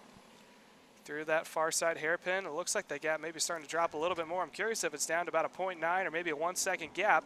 We'll find out this time by. Through the quick left-hander into that final hairpin. One of the best passing points we've seen on the final lap. We'll make sure to keep an eye on that when we get down to the 2-lap mark. This time across the line, I think that gap is going to close. Distance between Wargo and Young is now down to 1.2, so it closed ever so slightly, but not a huge move. Paxton still went faster than both Wargo and Harvick, and he is the caboose of that train, pushing the rest of them, using the draft to his advantage, trying to see if he can't keep them up with the top 2. Train now working their way. Looks like there's a pass for the lead. Try to go to the inside. Derek Wargo is going to make a move on Harvick. Harvick falls back to 2, and now Harvick decides to race it back out. He is going to set it back up on the inside, and then there's another pass. Here comes Wargo again. Wargo out in front, and there's the rest of the field, slowly starting to close back up to the top 2. We could easily see a 5-kart battle for the lead if they keep this up. Through that far side hairpin, it looks like Harvick had a look to the inside. Wargo is going to stay on point, making the way to left-hander. If I were the top 2, I'd be looking back to see how close that pack is getting, because right now they're edging out about 4 kart lengths is the difference between the top 2 and the back 3 in that first pack. Down across start, finish straight. We are now working about 14 minutes and 30 seconds. It's getting to the wire. Gap now is at 0.732, Ron John. Boy, and all of a sudden you look down there and you see Jackson Young once again putting out his best time so far, a 101.837, running in that 3rd position. Derek Wargo out there in front. He and Keelan, looks like Keelan perhaps is going to go ahead and just push him on up into turn number 6 here. I don't know, is that something you were born with, that over and under move? I mean, seems like Keelan's really got that move down pretty well. Although Derek was able to get back to the inside and take that preferred line going through the S's there. But Keelan is all over his back bumper, and Jackson Young is still trying desperately to get right up there with him. I'd say about a kart and a half now. It's getting really close here. 15 minutes, 30 seconds down. They're getting ready to come by and pick up the 2 to go. Here we go, 2 more laps. We've got a gaggle of 4 karts, make it 5. Gonna battling it out for the victory here. Still Derek out there in front. Keelan right there. Looked like perhaps we were going to have a change, and I think we are going to have a change. Keelan's going to go to the outside this time going into 6. Derek's going to hang on tight to the inside. Try to hang on again once against preferred line coming through that turn. We've got a kart off. That's Jackson Young out He's going to end up in that 4th spot. So that's Tyrone Kemper Jr. now in the 3rd position. I don't think Tyrone's going to be too happy with 3rd. He's looking to maybe get up in there and make a pass for a victory or something. Keelan's got the preferred line. Oh, Derek just clips the cone as he goes by. That's going to drop him back as well. In the meantime, it's Harvick, the 241 now. Kemper Jr. That's Kemper Jr. now up in front. A great run. And then it's Paxton Dyson up 5 positions now in that 3rd spot.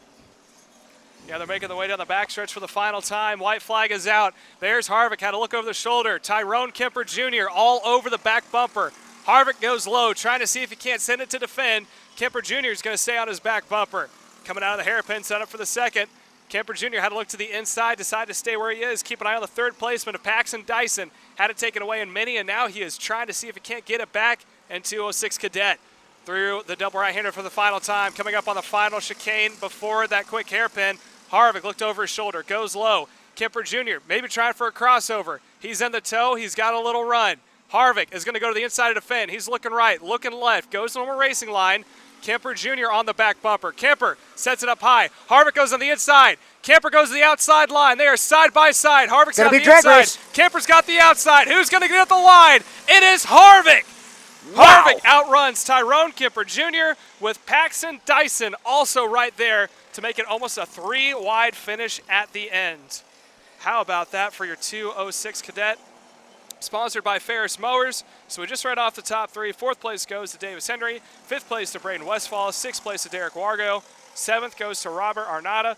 8th goes to Jackson Young. 9th to Ashton Wyatt. 10th to Thomas Smith. And then the rest of the field is going to appear on your screen as follows. Wow. With that, we're going to send it to another commercial break. When we come back, we got 206 Jr., followed by our main event, the KA100 Sr. So don't go anywhere and stay tuned as you are watching Kart Chaser.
USA, a top-level performance team with unmatched hospitality, offering a full-service driver development program with year-round testing available in Miami, Florida, and the official North America racing team of Parolin Racing Chassis. Chassis and parts available at ParolinUSA.com.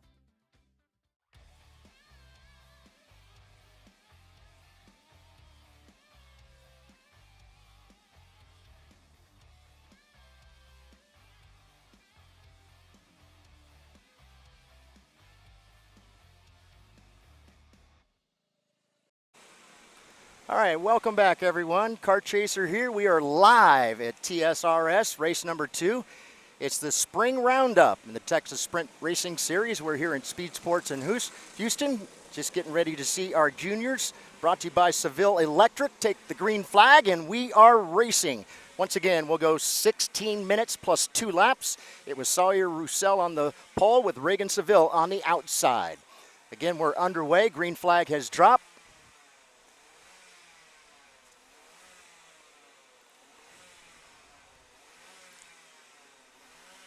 do not have the biggest junior crowd here for our 206s, but we certainly have a very competitive crowd of drivers. As you can see, it's already going to be at least 6 or 7 deep as they come through the interior part of the track. Now they'll go through that quick little kink there and on over here to the 180. We'll take that, make another little right-hander onto the front stretch. Excuse me, front stretch. A little short shoot going into turn number 13 right there. They're about to make their way onto the front stretch. Looks like we had a kart actually start to go around there, able to get it back under control. Unfortunately, though, the way the 206s are, it takes a lot of momentum with these karts. It's so important that you maintain your momentum. Driving these, once he got a little sideways, dropped him way back. Not really sure who that was. We'll have to look. Looks like perhaps that could have been Ian Columbus.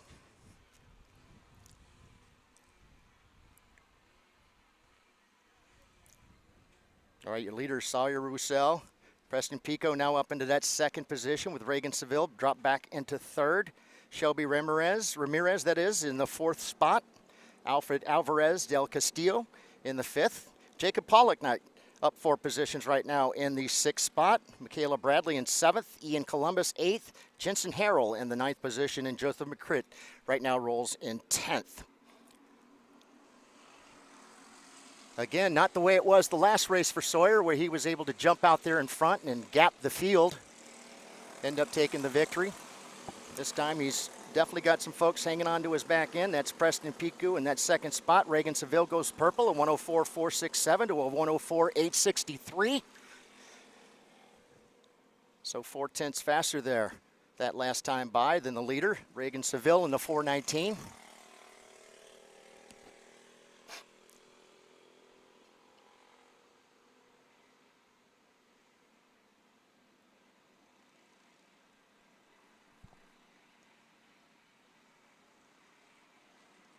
Our top 3 got just a little bit of a gap there between Seville and Ramirez.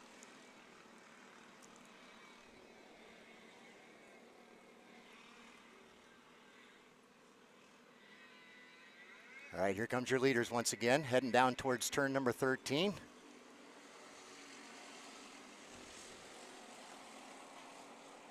Coming through 14, a big sweeper here into 15, which is the last turn onto the front stretch. Here they come once again back by the start-finish line. Roussel, Pico, Seville, Ramirez, Di Castello, still your top 5. The only one who changed was 6th, and that was Jacob Pollock, and he went purple, 103.932 to a 104.080 for your leader. So Jacob Pollock showing he's got speed out there as well. If he can just work his way up there and get up amongst the drivers who are starting to battle for the top spot. Looks like we're going to have the leader go all the way back into the 3rd position. And that's going to be Reagan Seville, had gotten around into 2nd.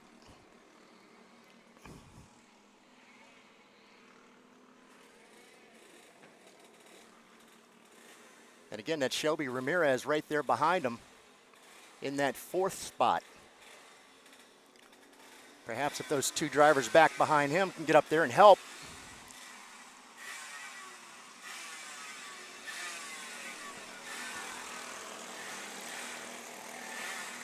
All right, your top 3 going back by. It's going to be Pico this time. Seville, Roussel, Ramirez, Di Castillo. Del Castillo went 103.916. Purple lap for Alfred to a 104.016 of the leader.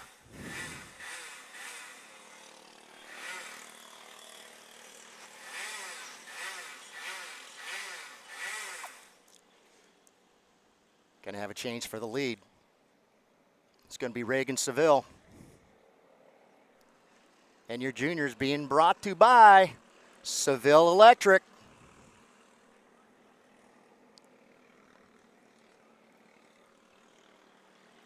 Going to be able to hang on. It looked like Pico was going to take another shot at him right there. Thought better of it. Dropped back in line. Your top 3 trying to stay nose to tail. If they continue to battle up there, it's going to allow the 4th, 5th, and 6th place drivers to make their way up onto the back bumpers and perhaps battle for that win as well. Just 5 minutes in to the session here of 16 plus those 2 laps.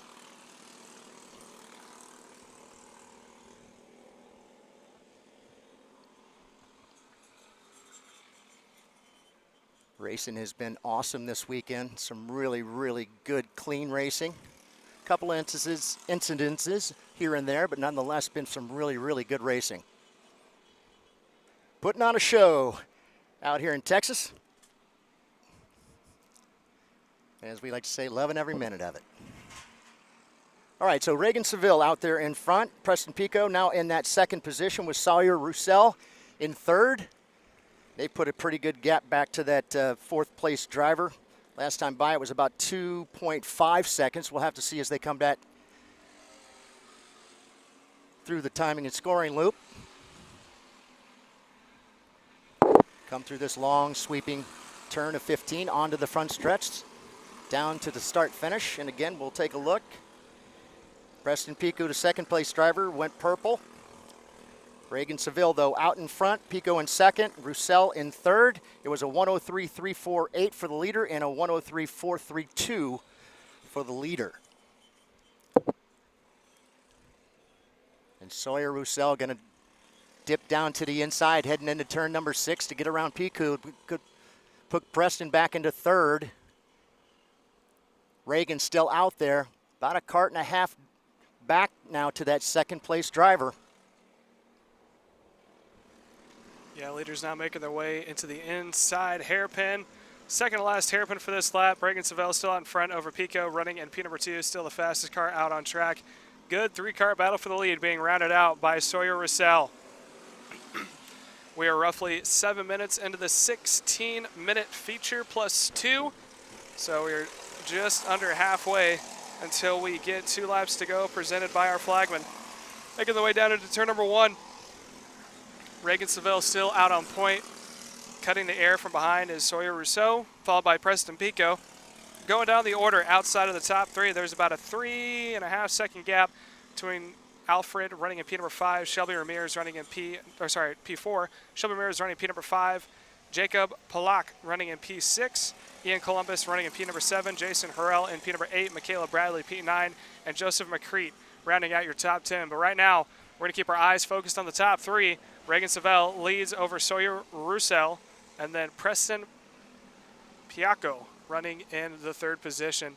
So they've all stayed pretty nose to tail. This kind of reminds me of what we saw earlier today in the KA100 Masters race as they are making their way around that far hairpin. Looks like a possible pass to a second spot.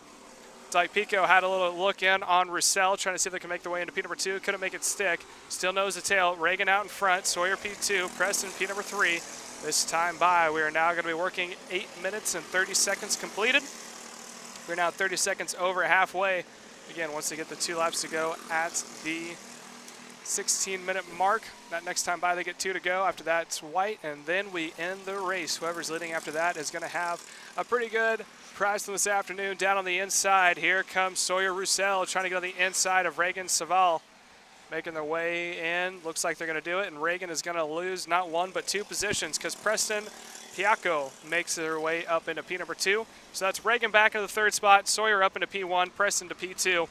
I have a feeling the top 3 continue to change back and forth as we continue to race on here. Again, we are now at 9 minutes, almost to the 10-minute mark. So it's starting to wind down, not quite to the point where they need to start going all out. Because if they do that, Alfred may be working his way up to that top 3 along with Shelby Ramirez. They are able to run back and forth and lose about 4 seconds in total between now and by the time 2 laps to go is given, Ron John. Yeah, these guys are all over one another up that pack of 3 up there in the front. In the meantime, we've got another pack of 3 back behind them. That's the 423 of Alfred Alvarez del Castillo. Shelby Ramirez right there in that 5th spot with Jacob Pollock right there as well. But it's those top 3 out there in front. Sawyer Roussel.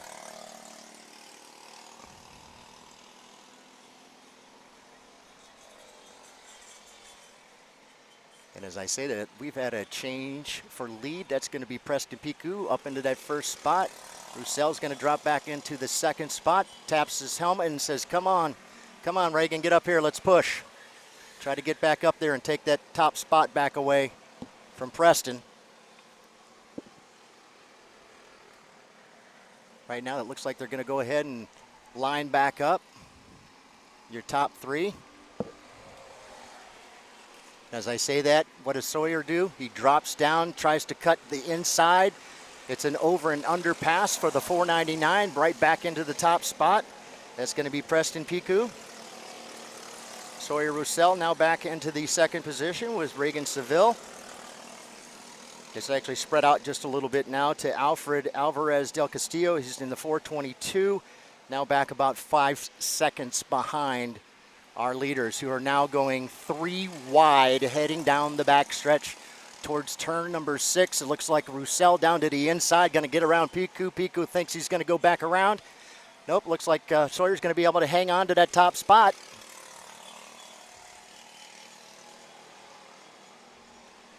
You know, and what has happened back behind them is actually the 4th, 5th, and 6th place drivers have spread out a little bit. So they're not going to really be able to work together and get up there to have anything to do with the top 3 spots here. Don't think they have enough time. And these 3, I've already gapped them out over, like I said, about a 5.5 second lead there between 3rd and the 4th place driver.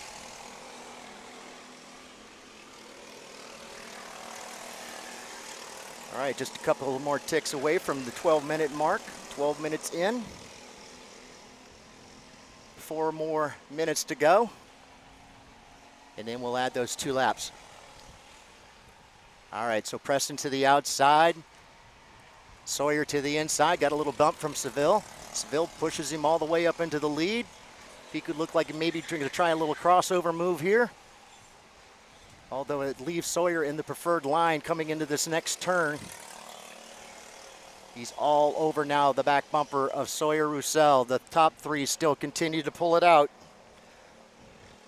About 5.1 the last time by. Even though they continue to battle right up there in front. Preston Piku wants it again.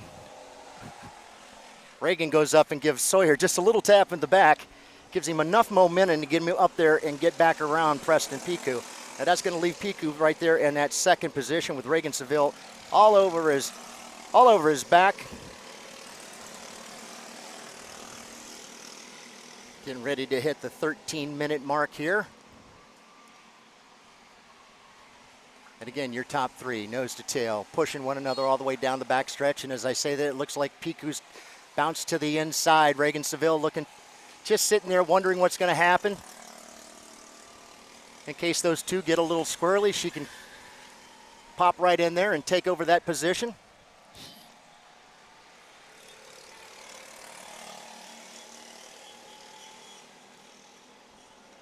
Although we do have a little bit of a change here for that 4th position. That's going to be Jacob Pollock, get him around Alfred Alvarez del Castillo. That's going to leave him now in that 4th spot. And Del Castillo will be back into 5th. Again, here comes your leaders, sweeping through the last turns and onto the front stretch once again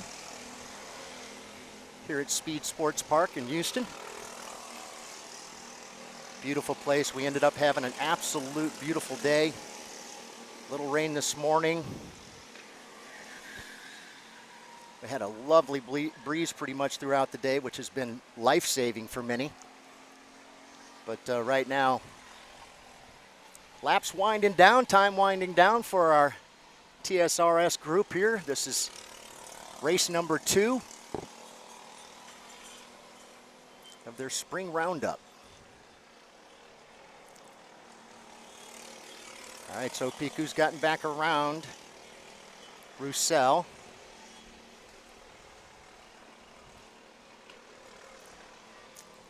Now, of course, in my mind, I'm wondering, does Reagan have something up his sleeve? Seems like he's just kind of backed off just a little bit. Maybe it'll allow these 2 up front to get a little crazy. And then he can slip right in there and... All right, 15 minutes. 15 minutes down. Heading for 16 plus 2 laps. Again, our top 3 got a little bit of gap there from that 2nd back to the 3rd. That means that Roussel and Piku are going to work together and leave Seville back about 6 or 7 Karts, and I say that she runs all the way up to the back bumper, now in that third spot, only a cart off the back end. Got a great run there in the braking zone coming out of the backstretch into turn number 6. Reagan is still just right there.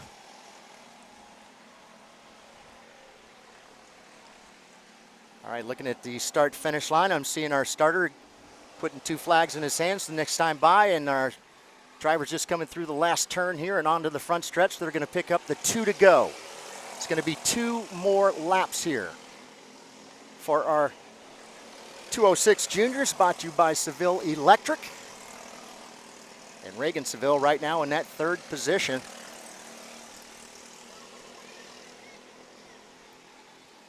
Our leaders once again coming down the backstretch. All 3 of them head down, pushing one another. Both Piku and Roussel on the back bumper of Piku heading into the turn number 6. All the way down. Reagan really gets a great run coming out of 6. Able to make up a little bit of that ground. Just not quite. We know that Roussel has been very, very fast. He was our pole sitter. And they also know they have only got 2 more laps to go. So let's see how things shake out. Your top 3 have been playing pretty cleanly. Let's hope that's the way it ends as well. I'd like it 3 wide for the win, huh? All right, looking up. White flag is out. One more trip around the SpeedSportz layout.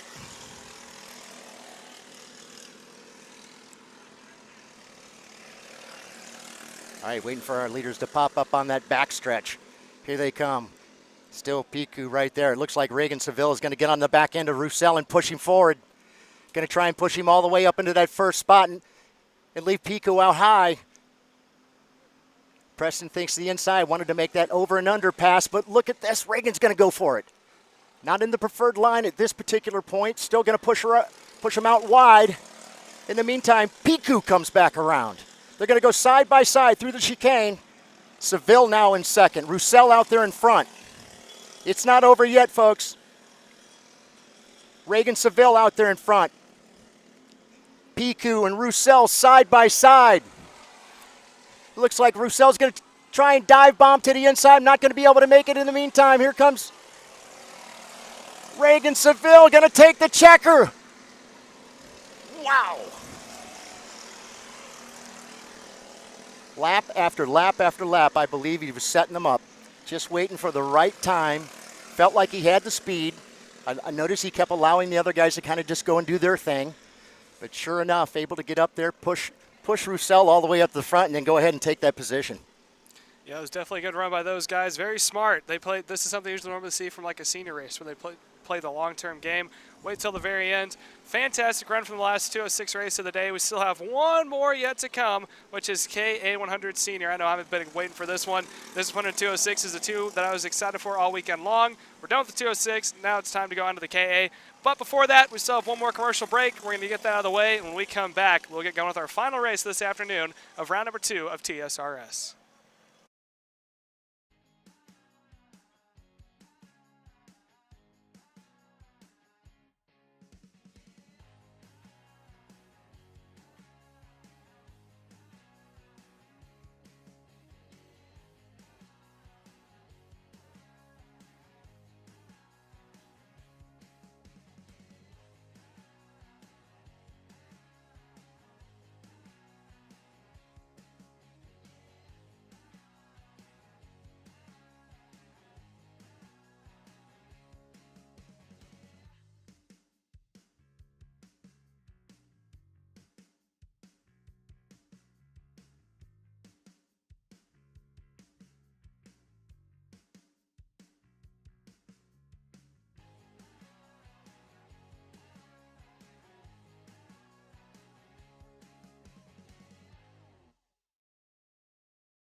Group A Apparel, designed for the athlete in all of us. Check out more online at groupAapparel.com. Apparel USA, a top-level performance team with unmatched hospitality, offering a full-service driver development program with year-round testing available in Miami, Florida, and the official North America racing team of Parolin Racing Chassis. Chassis and parts available at ParolinUSA.com. If you're looking for top-grade equipment, look no further than Rev Performance Materials, engine mounts, sprockets, and arcade chains. Available online now at RevPerformanceMaterials.com and through a dealer near you. The highest quality material, built to the highest quality standards. Rev Performance Materials.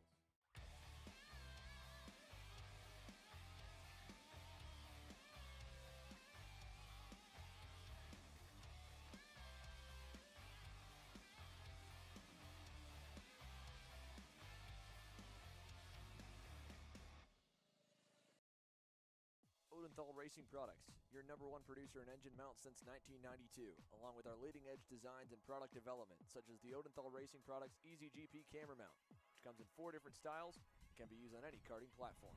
See our products online. Go to odenthalracing.com. I'm Billy Vincent, owner of MPG Motorsports.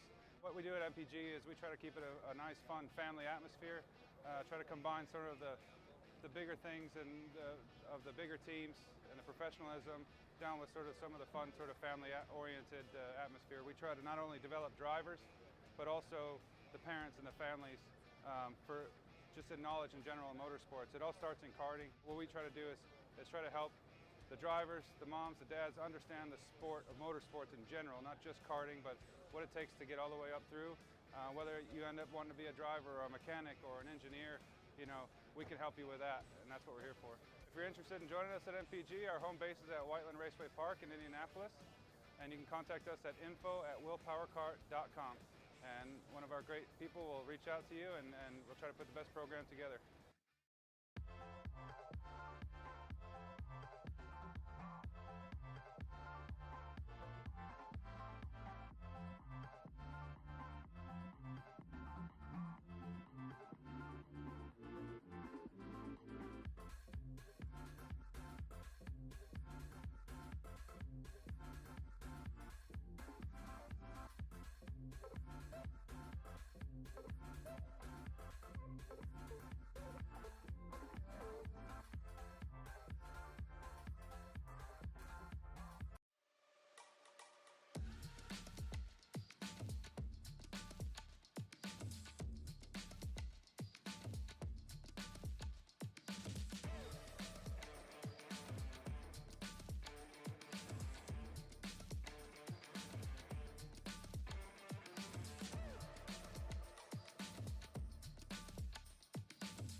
And welcome back here to TSRS round number 2. We're about to get underway. We got our final event for the day. This is KA100 Sr, brought to you in part. We'll get that sponsor for you here in a second once my time machine updates. But we want to thank our main sponsor. That is Auction ETX. This one is sponsored by Exertech. I can talk. It is Exertech. We want to thank our sponsor, Exertech, for sponsoring the KA100 Senior class. Again, this is the last one of the day. 16 minutes is the distance plus 2 laps. Don't forget those 2 laps. They are very crucial, as we've seen from today. These drivers now get themselves lined up to go around.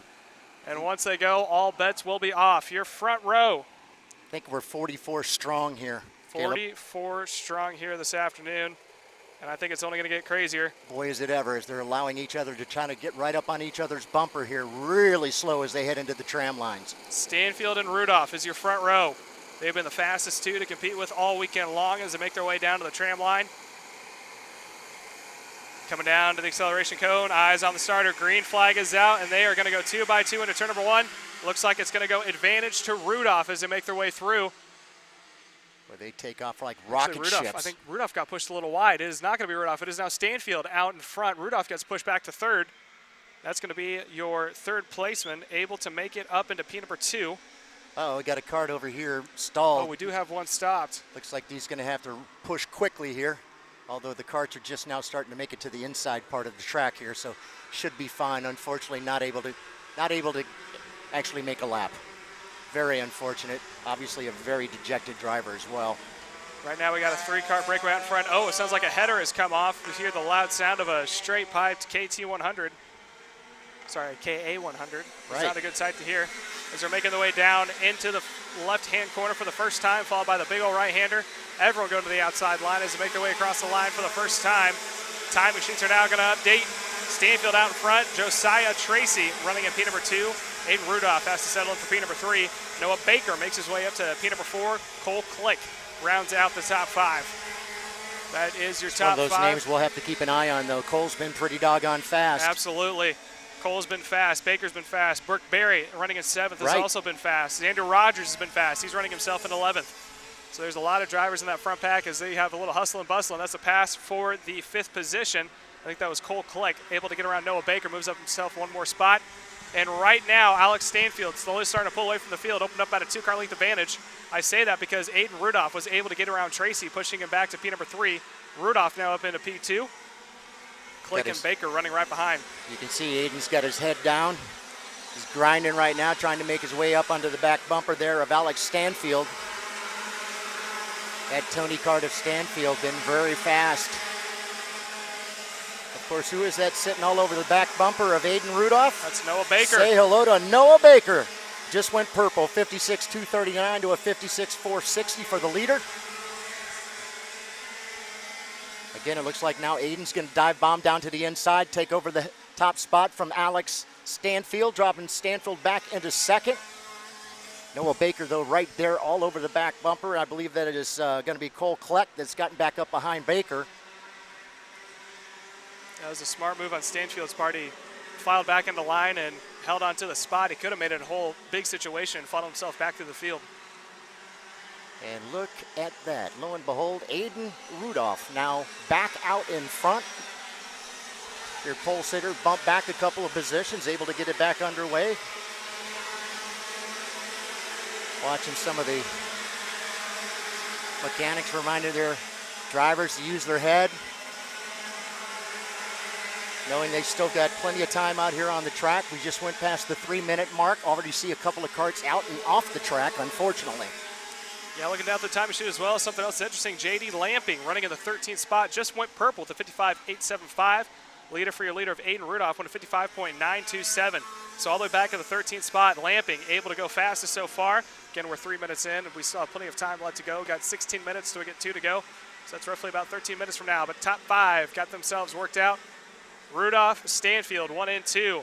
Baker up into P3. Click running in P number 4. Robertson running in P5 and are not managed to make his way into the 6th position. They're running in that 2nd pack, leading him trying to catch back up to the 1st. Right now, Aiden Rudolph, kid who has a whole lot of laps here. His dad helped design the track, runs his own karting development program, finds his way in P number 1. Stanfield still in P2. Click went purple that last time by. He went a 55.578. It's about a tenth of a second faster than your leader, Aiden Rudolph. Stanfield, though, breathing down his back of his neck. It's going to be hard to not make any mistakes when under pressure like that. Top 5, very quick. They're pulling away from the rest of the field. Here's a pass for the 2nd position. That was Baker on the inside of Stanfield. Stanfield gets a little wide. Sure Rest did. of the field tried to follow through. That is going to be 5th placeman, Brady Robertson, also trying to get his nose into the battle. So that's going to push Stanfield back into P number 3. P2 now goes to Noah Baker. Click and Robertson running in 4 and 5.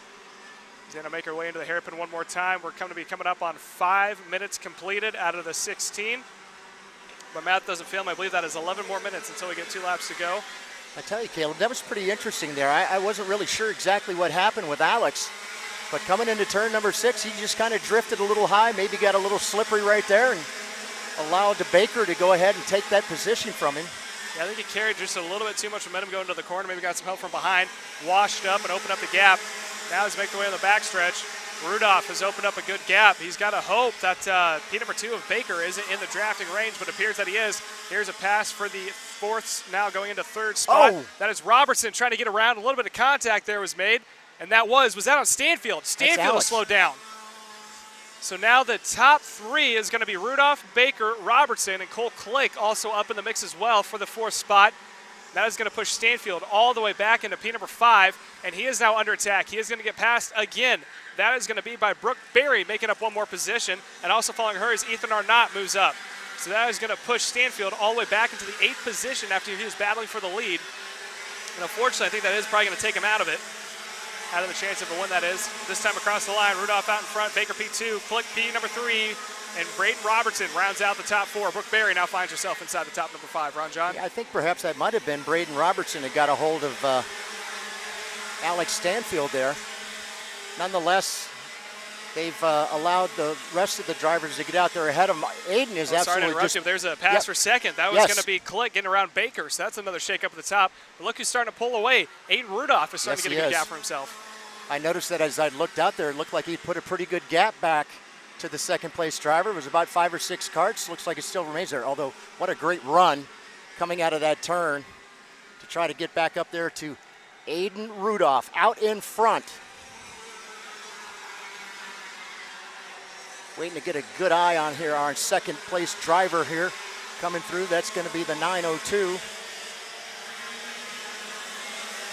So it's still Rudolph, Kleck, Baker, Robertson, and Brooke Berry, your top 5. Alex Stanfield now back about 4.5 seconds back into the 6th position. Drew Chappelle now up into 7th. Xander Rogers 8th. Adrian Cruz in the 9th position. Good run so far for Cameron Steller. The 928 up 3 positions now in that 10th spot. Good shot here. Your leaders making the way through. I say leaders. Aiden Rudolph is your leader. He's pulled out by over a second over Cole Click and Noah Baker running 2nd and 3rd. Robertson finds himself running in P number 4, and Brooke Berry inside the top 10. Although she's not close enough to the top competitors, but if she keeps her nose clean, may find out that she could have maybe some interesting real estate. Looks like there's a kart turnaround over in turn at number 6 as we still watch the battle for second. Oh, got one right out of the inside there, out to the outside, completely turned around, facing the wrong direction, as a matter of fact. Yeah, we're watching now Cole Click and Noah Baker going back and forth with P number 2, just top of the screen. You can see your leader there. Aiden Rudolph went purple last lap on a 55.5. Click last lap was a 55.6. So Baker and Cole Click running 2nd and 3rd respectively. Braden Robertson running a P number 4. But right now, here's the closest battle towards the front. Click and Baker. Baker on the back bumper of Click as make their way down into turn number 6. And also join the party, Braden Robertson also gets a little bit of momentum. So we now have a 3-kart battle for the 2nd spot, Ron John. Yeah, it still looks like Alex Stanfield has not been able to make up that ground that he'd lost in that incident earlier. In the meantime, though, Aiden Rudolph has managed to gap the field by about 5 car lengths. Looks like Cole Kleck, who's been fast, has managed to pull his way all the way up into the 2nd position. He's got Noah Baker right there on his back bumper. And then Braden Robertson in that 4th position. Again, we're working just 8.5 minutes into the 16 minutes. These guys just now halfway. Last time by at the line, it was about a 2nd lead for Aiden Rudolph over Cole Kleck. Looked like perhaps they might have just maybe caught up just a little bit there going back down that back stretch as the 3 of them were kind of working together. But you know, with Aiden out there all by himself, if the 3 back behind him do work together, they should be able to get back up onto that back bumper and maybe have a go at the final. Yeah, if those 3 can stay together, that's all that you need to do when it comes to situations like this. Don't start to race each other. They have brought down the gap. It was at a 1.3. Now it's down to a 0.9. So just under a second is the difference between Aiden Rudolph and Cole Kleck running in P2. Baker and Robertson following behind him on the back bumper. There's a huge push from Baker onto Kleck as they will go into turns 2 and 3, using that to his advantage as much as he can. All 3 of these guys, they're playing support right now. If someone falls off, they give a little bit of a push. You can see I think that was Braden Robertson pointing up front when they saw him turn around like, we got to go. Let's go. We got to catch back up. Can't let him run away. Down to the inside went Baker on Kleck. Kleck now under attack from Brady Robertson. So I could sit here and talk about how they need to play, all is well and hope that we run well. But right now they're trying to race each other back and forth. And meanwhile, Aiden Rudolph is going to start pulling away from this. There's a good picture of it. Robinson making his way out of that quick right-hander. You can see him up on the wheel. Then there's the gap between 2nd, 3rd, and 4th. Click, Baker, and Robertson. Click now falls into P number 3. Baker now goes to P2. There's a good battle as they make their way out of the final couple of corners across the line. Once again, 10 minutes have been clocked on the clock as we still have 6 more to go until we get 2 to go. So 6 more minutes plus 2 laps is all that remains in this race. Still a pretty good gap back there from 3rd back to the, from 4th back to the 5th place driver of Alex Stanfield. Don't think Alex is going to have anything to do with this victory today, being caught up there in an incident in the part of the track, kicked him off the course, put him back offline as he came back on course and allowed several drivers to get around him. He has managed to get his kart back underway and into that fifth position. But Aiden Rudolph has put out at least a good 10 kart length distance between first and second. The three still are working together. We're 11 minutes in, 5 minutes to go. Yeah, I've been watching on the screen. I've been watching the times too, up on the screen.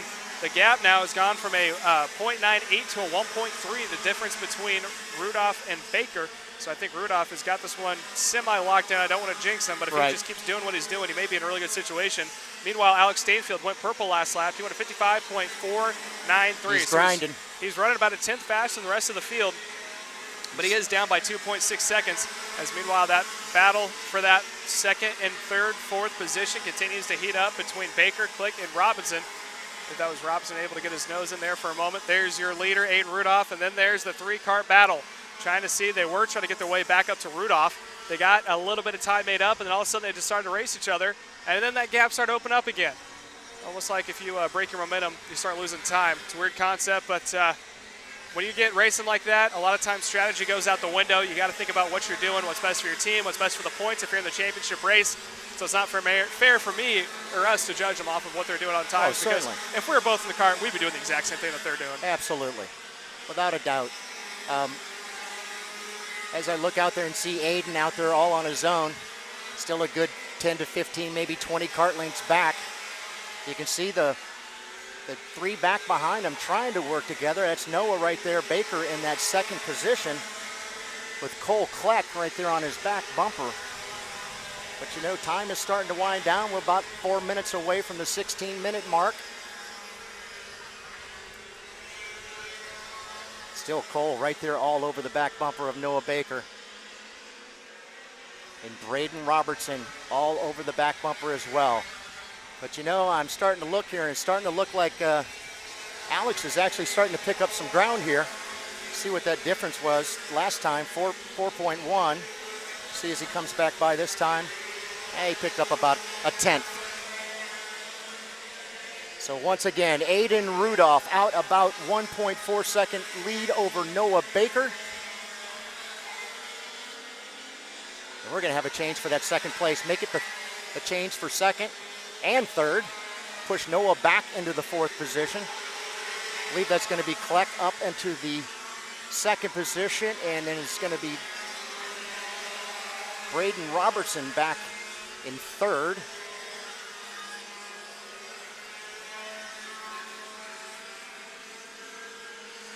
All right, waiting for him once again to come back by the start finish. Here comes Aiden Rudolph, your leader out in front. Alex still maintaining that fifth position. Here comes your second three. It's as they come back by. Yeah, that's Cole Kleck in the second position. Braden Robertson up in third with Noah Baker hanging on to that fourth spot, and Alex Stanfield in fifth. Time continues to dwindle away. We're at 14 minutes. Just over 14 minutes. That means 2 more minutes until we get 2 to go. There's another pass. That is fourth, going for third. Baker able to get around Robertson, moving back one more position. Cole Kleck still running in P number 2. The top three have been going back and forth all race long. Meanwhile, Aiden Rudolph is able to open up a 1.7 second advantage between himself and the second placement now of Braden Robinson. There's a good view of it. Leader going by, second, third, and fourth, making that run down that short chute. Handful of laps to go here. We're now over 14.30 minutes have been completed. We're approaching 1 minute to go till we get 2 to go. Across the line is right at 15 minutes. So 1 more minute, maybe 1 or 2 more laps. We get 2 to go. And that's when it's all going to break loose in that second pack. You think they've been battling hard now. Once they know that all bets are off and catching up to Rudolph, they're probably going back and forth with each other, Ron John. Yeah, it's going to be very interesting to see how things do end up shaking out for that second and third position. Looks like Noah Baker has now gotten back around. I believe that's Robertson. That'll push him back into fourth. Noah right there on the back bumper now of Cole Kleck. In the meantime, still Aiden Rudolph out there in front. I'm looking down at the start finish. I see the starter with the 2 flags in his hands. I believe this time by they're going to pick up the 2 to go. So yep, laps are winding down. Going to be just a couple of more as they come towards the start finish. Aiden now just coming towards turn number 14 and 15. He's going to look up and see the 2 to go. Boy, but look at Alex Stanfield. He is grinding, trying desperately to make his way up there. Don't think he's going to obviously have enough time, at least to be a part of the top 4 or 5. Oh, well, 5 obviously, but the top 2 or 3, just not going to have. But looking on the backstretch, you can see how much distance he's picked up on that group up ahead of him. If they maybe would have continued to battle, might have allowed Alex to get up there and maybe regain one of those spots after that incident earlier. I wouldn't count it out just yet. We still got one more lap, and they've been going back and forth. Looking at the timesheet, he's been running consistent 54.4s, which is about a 10 faster than the rest of the field. So I don't know if him being a little irritated what happened just gets you a different headspace, as there's Aiden Rudolph looking back to see the field coming up from behind. But he's getting close. He's getting close. He's right there. If they just make 1 or 2 more mistakes, he may see him inside. He's already in the top 5, but inside the top 4 as he make their way across the line. He has Robertson in his view right now. White flag is out. There's the battle for second. That's between Click and Baker. Click out in front over Baker, making the way through turns numbers 3 and 4, now coming onto the backstretch.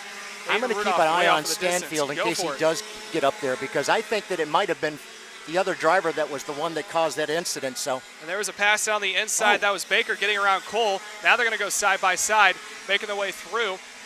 As they make their way through that double right-hander, now making their way. We've had a cart drop off here somewhere, Caleb. We've only got, now Stanfield's in 4th. I saw that. Not sure what so happened. Apparently one of them. Up on the backside of the track yes. that we can't see. There goes 2nd and 3rd, and now 4th of Stanfield. Stanfield may be able to make it up one more position. He's got a handful of corners. Yeah, he's got a little too much. He's coming. Too much ground. He is coming. Oh, hard onto the brakes there.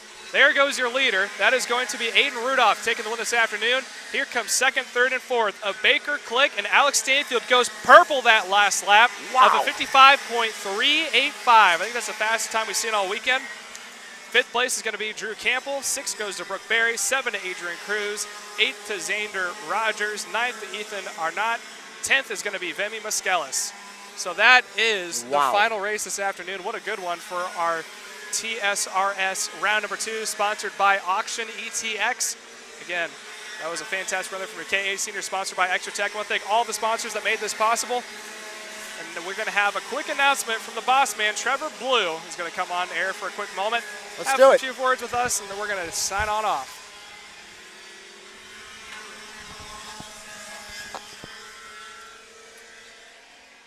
Man, Caleb, what a day of racing it's been. It's been a day. It's been a very day. It has been a long day. You know, it's been a very interesting day. It started off wet. Now it's actually feeling really good now the day's finishing off. The heat was coming in waves a little bit. It was getting a little muggy, a little thick. But right now, it's feeling really good. At least up here on the 2nd level where we are with timing, it's feeling really good. What do you think, Caleb? I think that's a bad sign, because looking at the sky, it gets a little dark, and we still have to tear our stuff down, and I don't really want to get wet again today. Well, I think we should have plenty of time before anything else comes in. I've been checking the weather. I think we should be good. We might get a little sell here or two. I just want to hop on and thank everyone that is here this weekend, not only online, but here at TSRS as well. We love everything go-karts here at Kart Chaser, so being able to come to so many different events throughout the year is really fun for every part of the team. Man, I'm tired.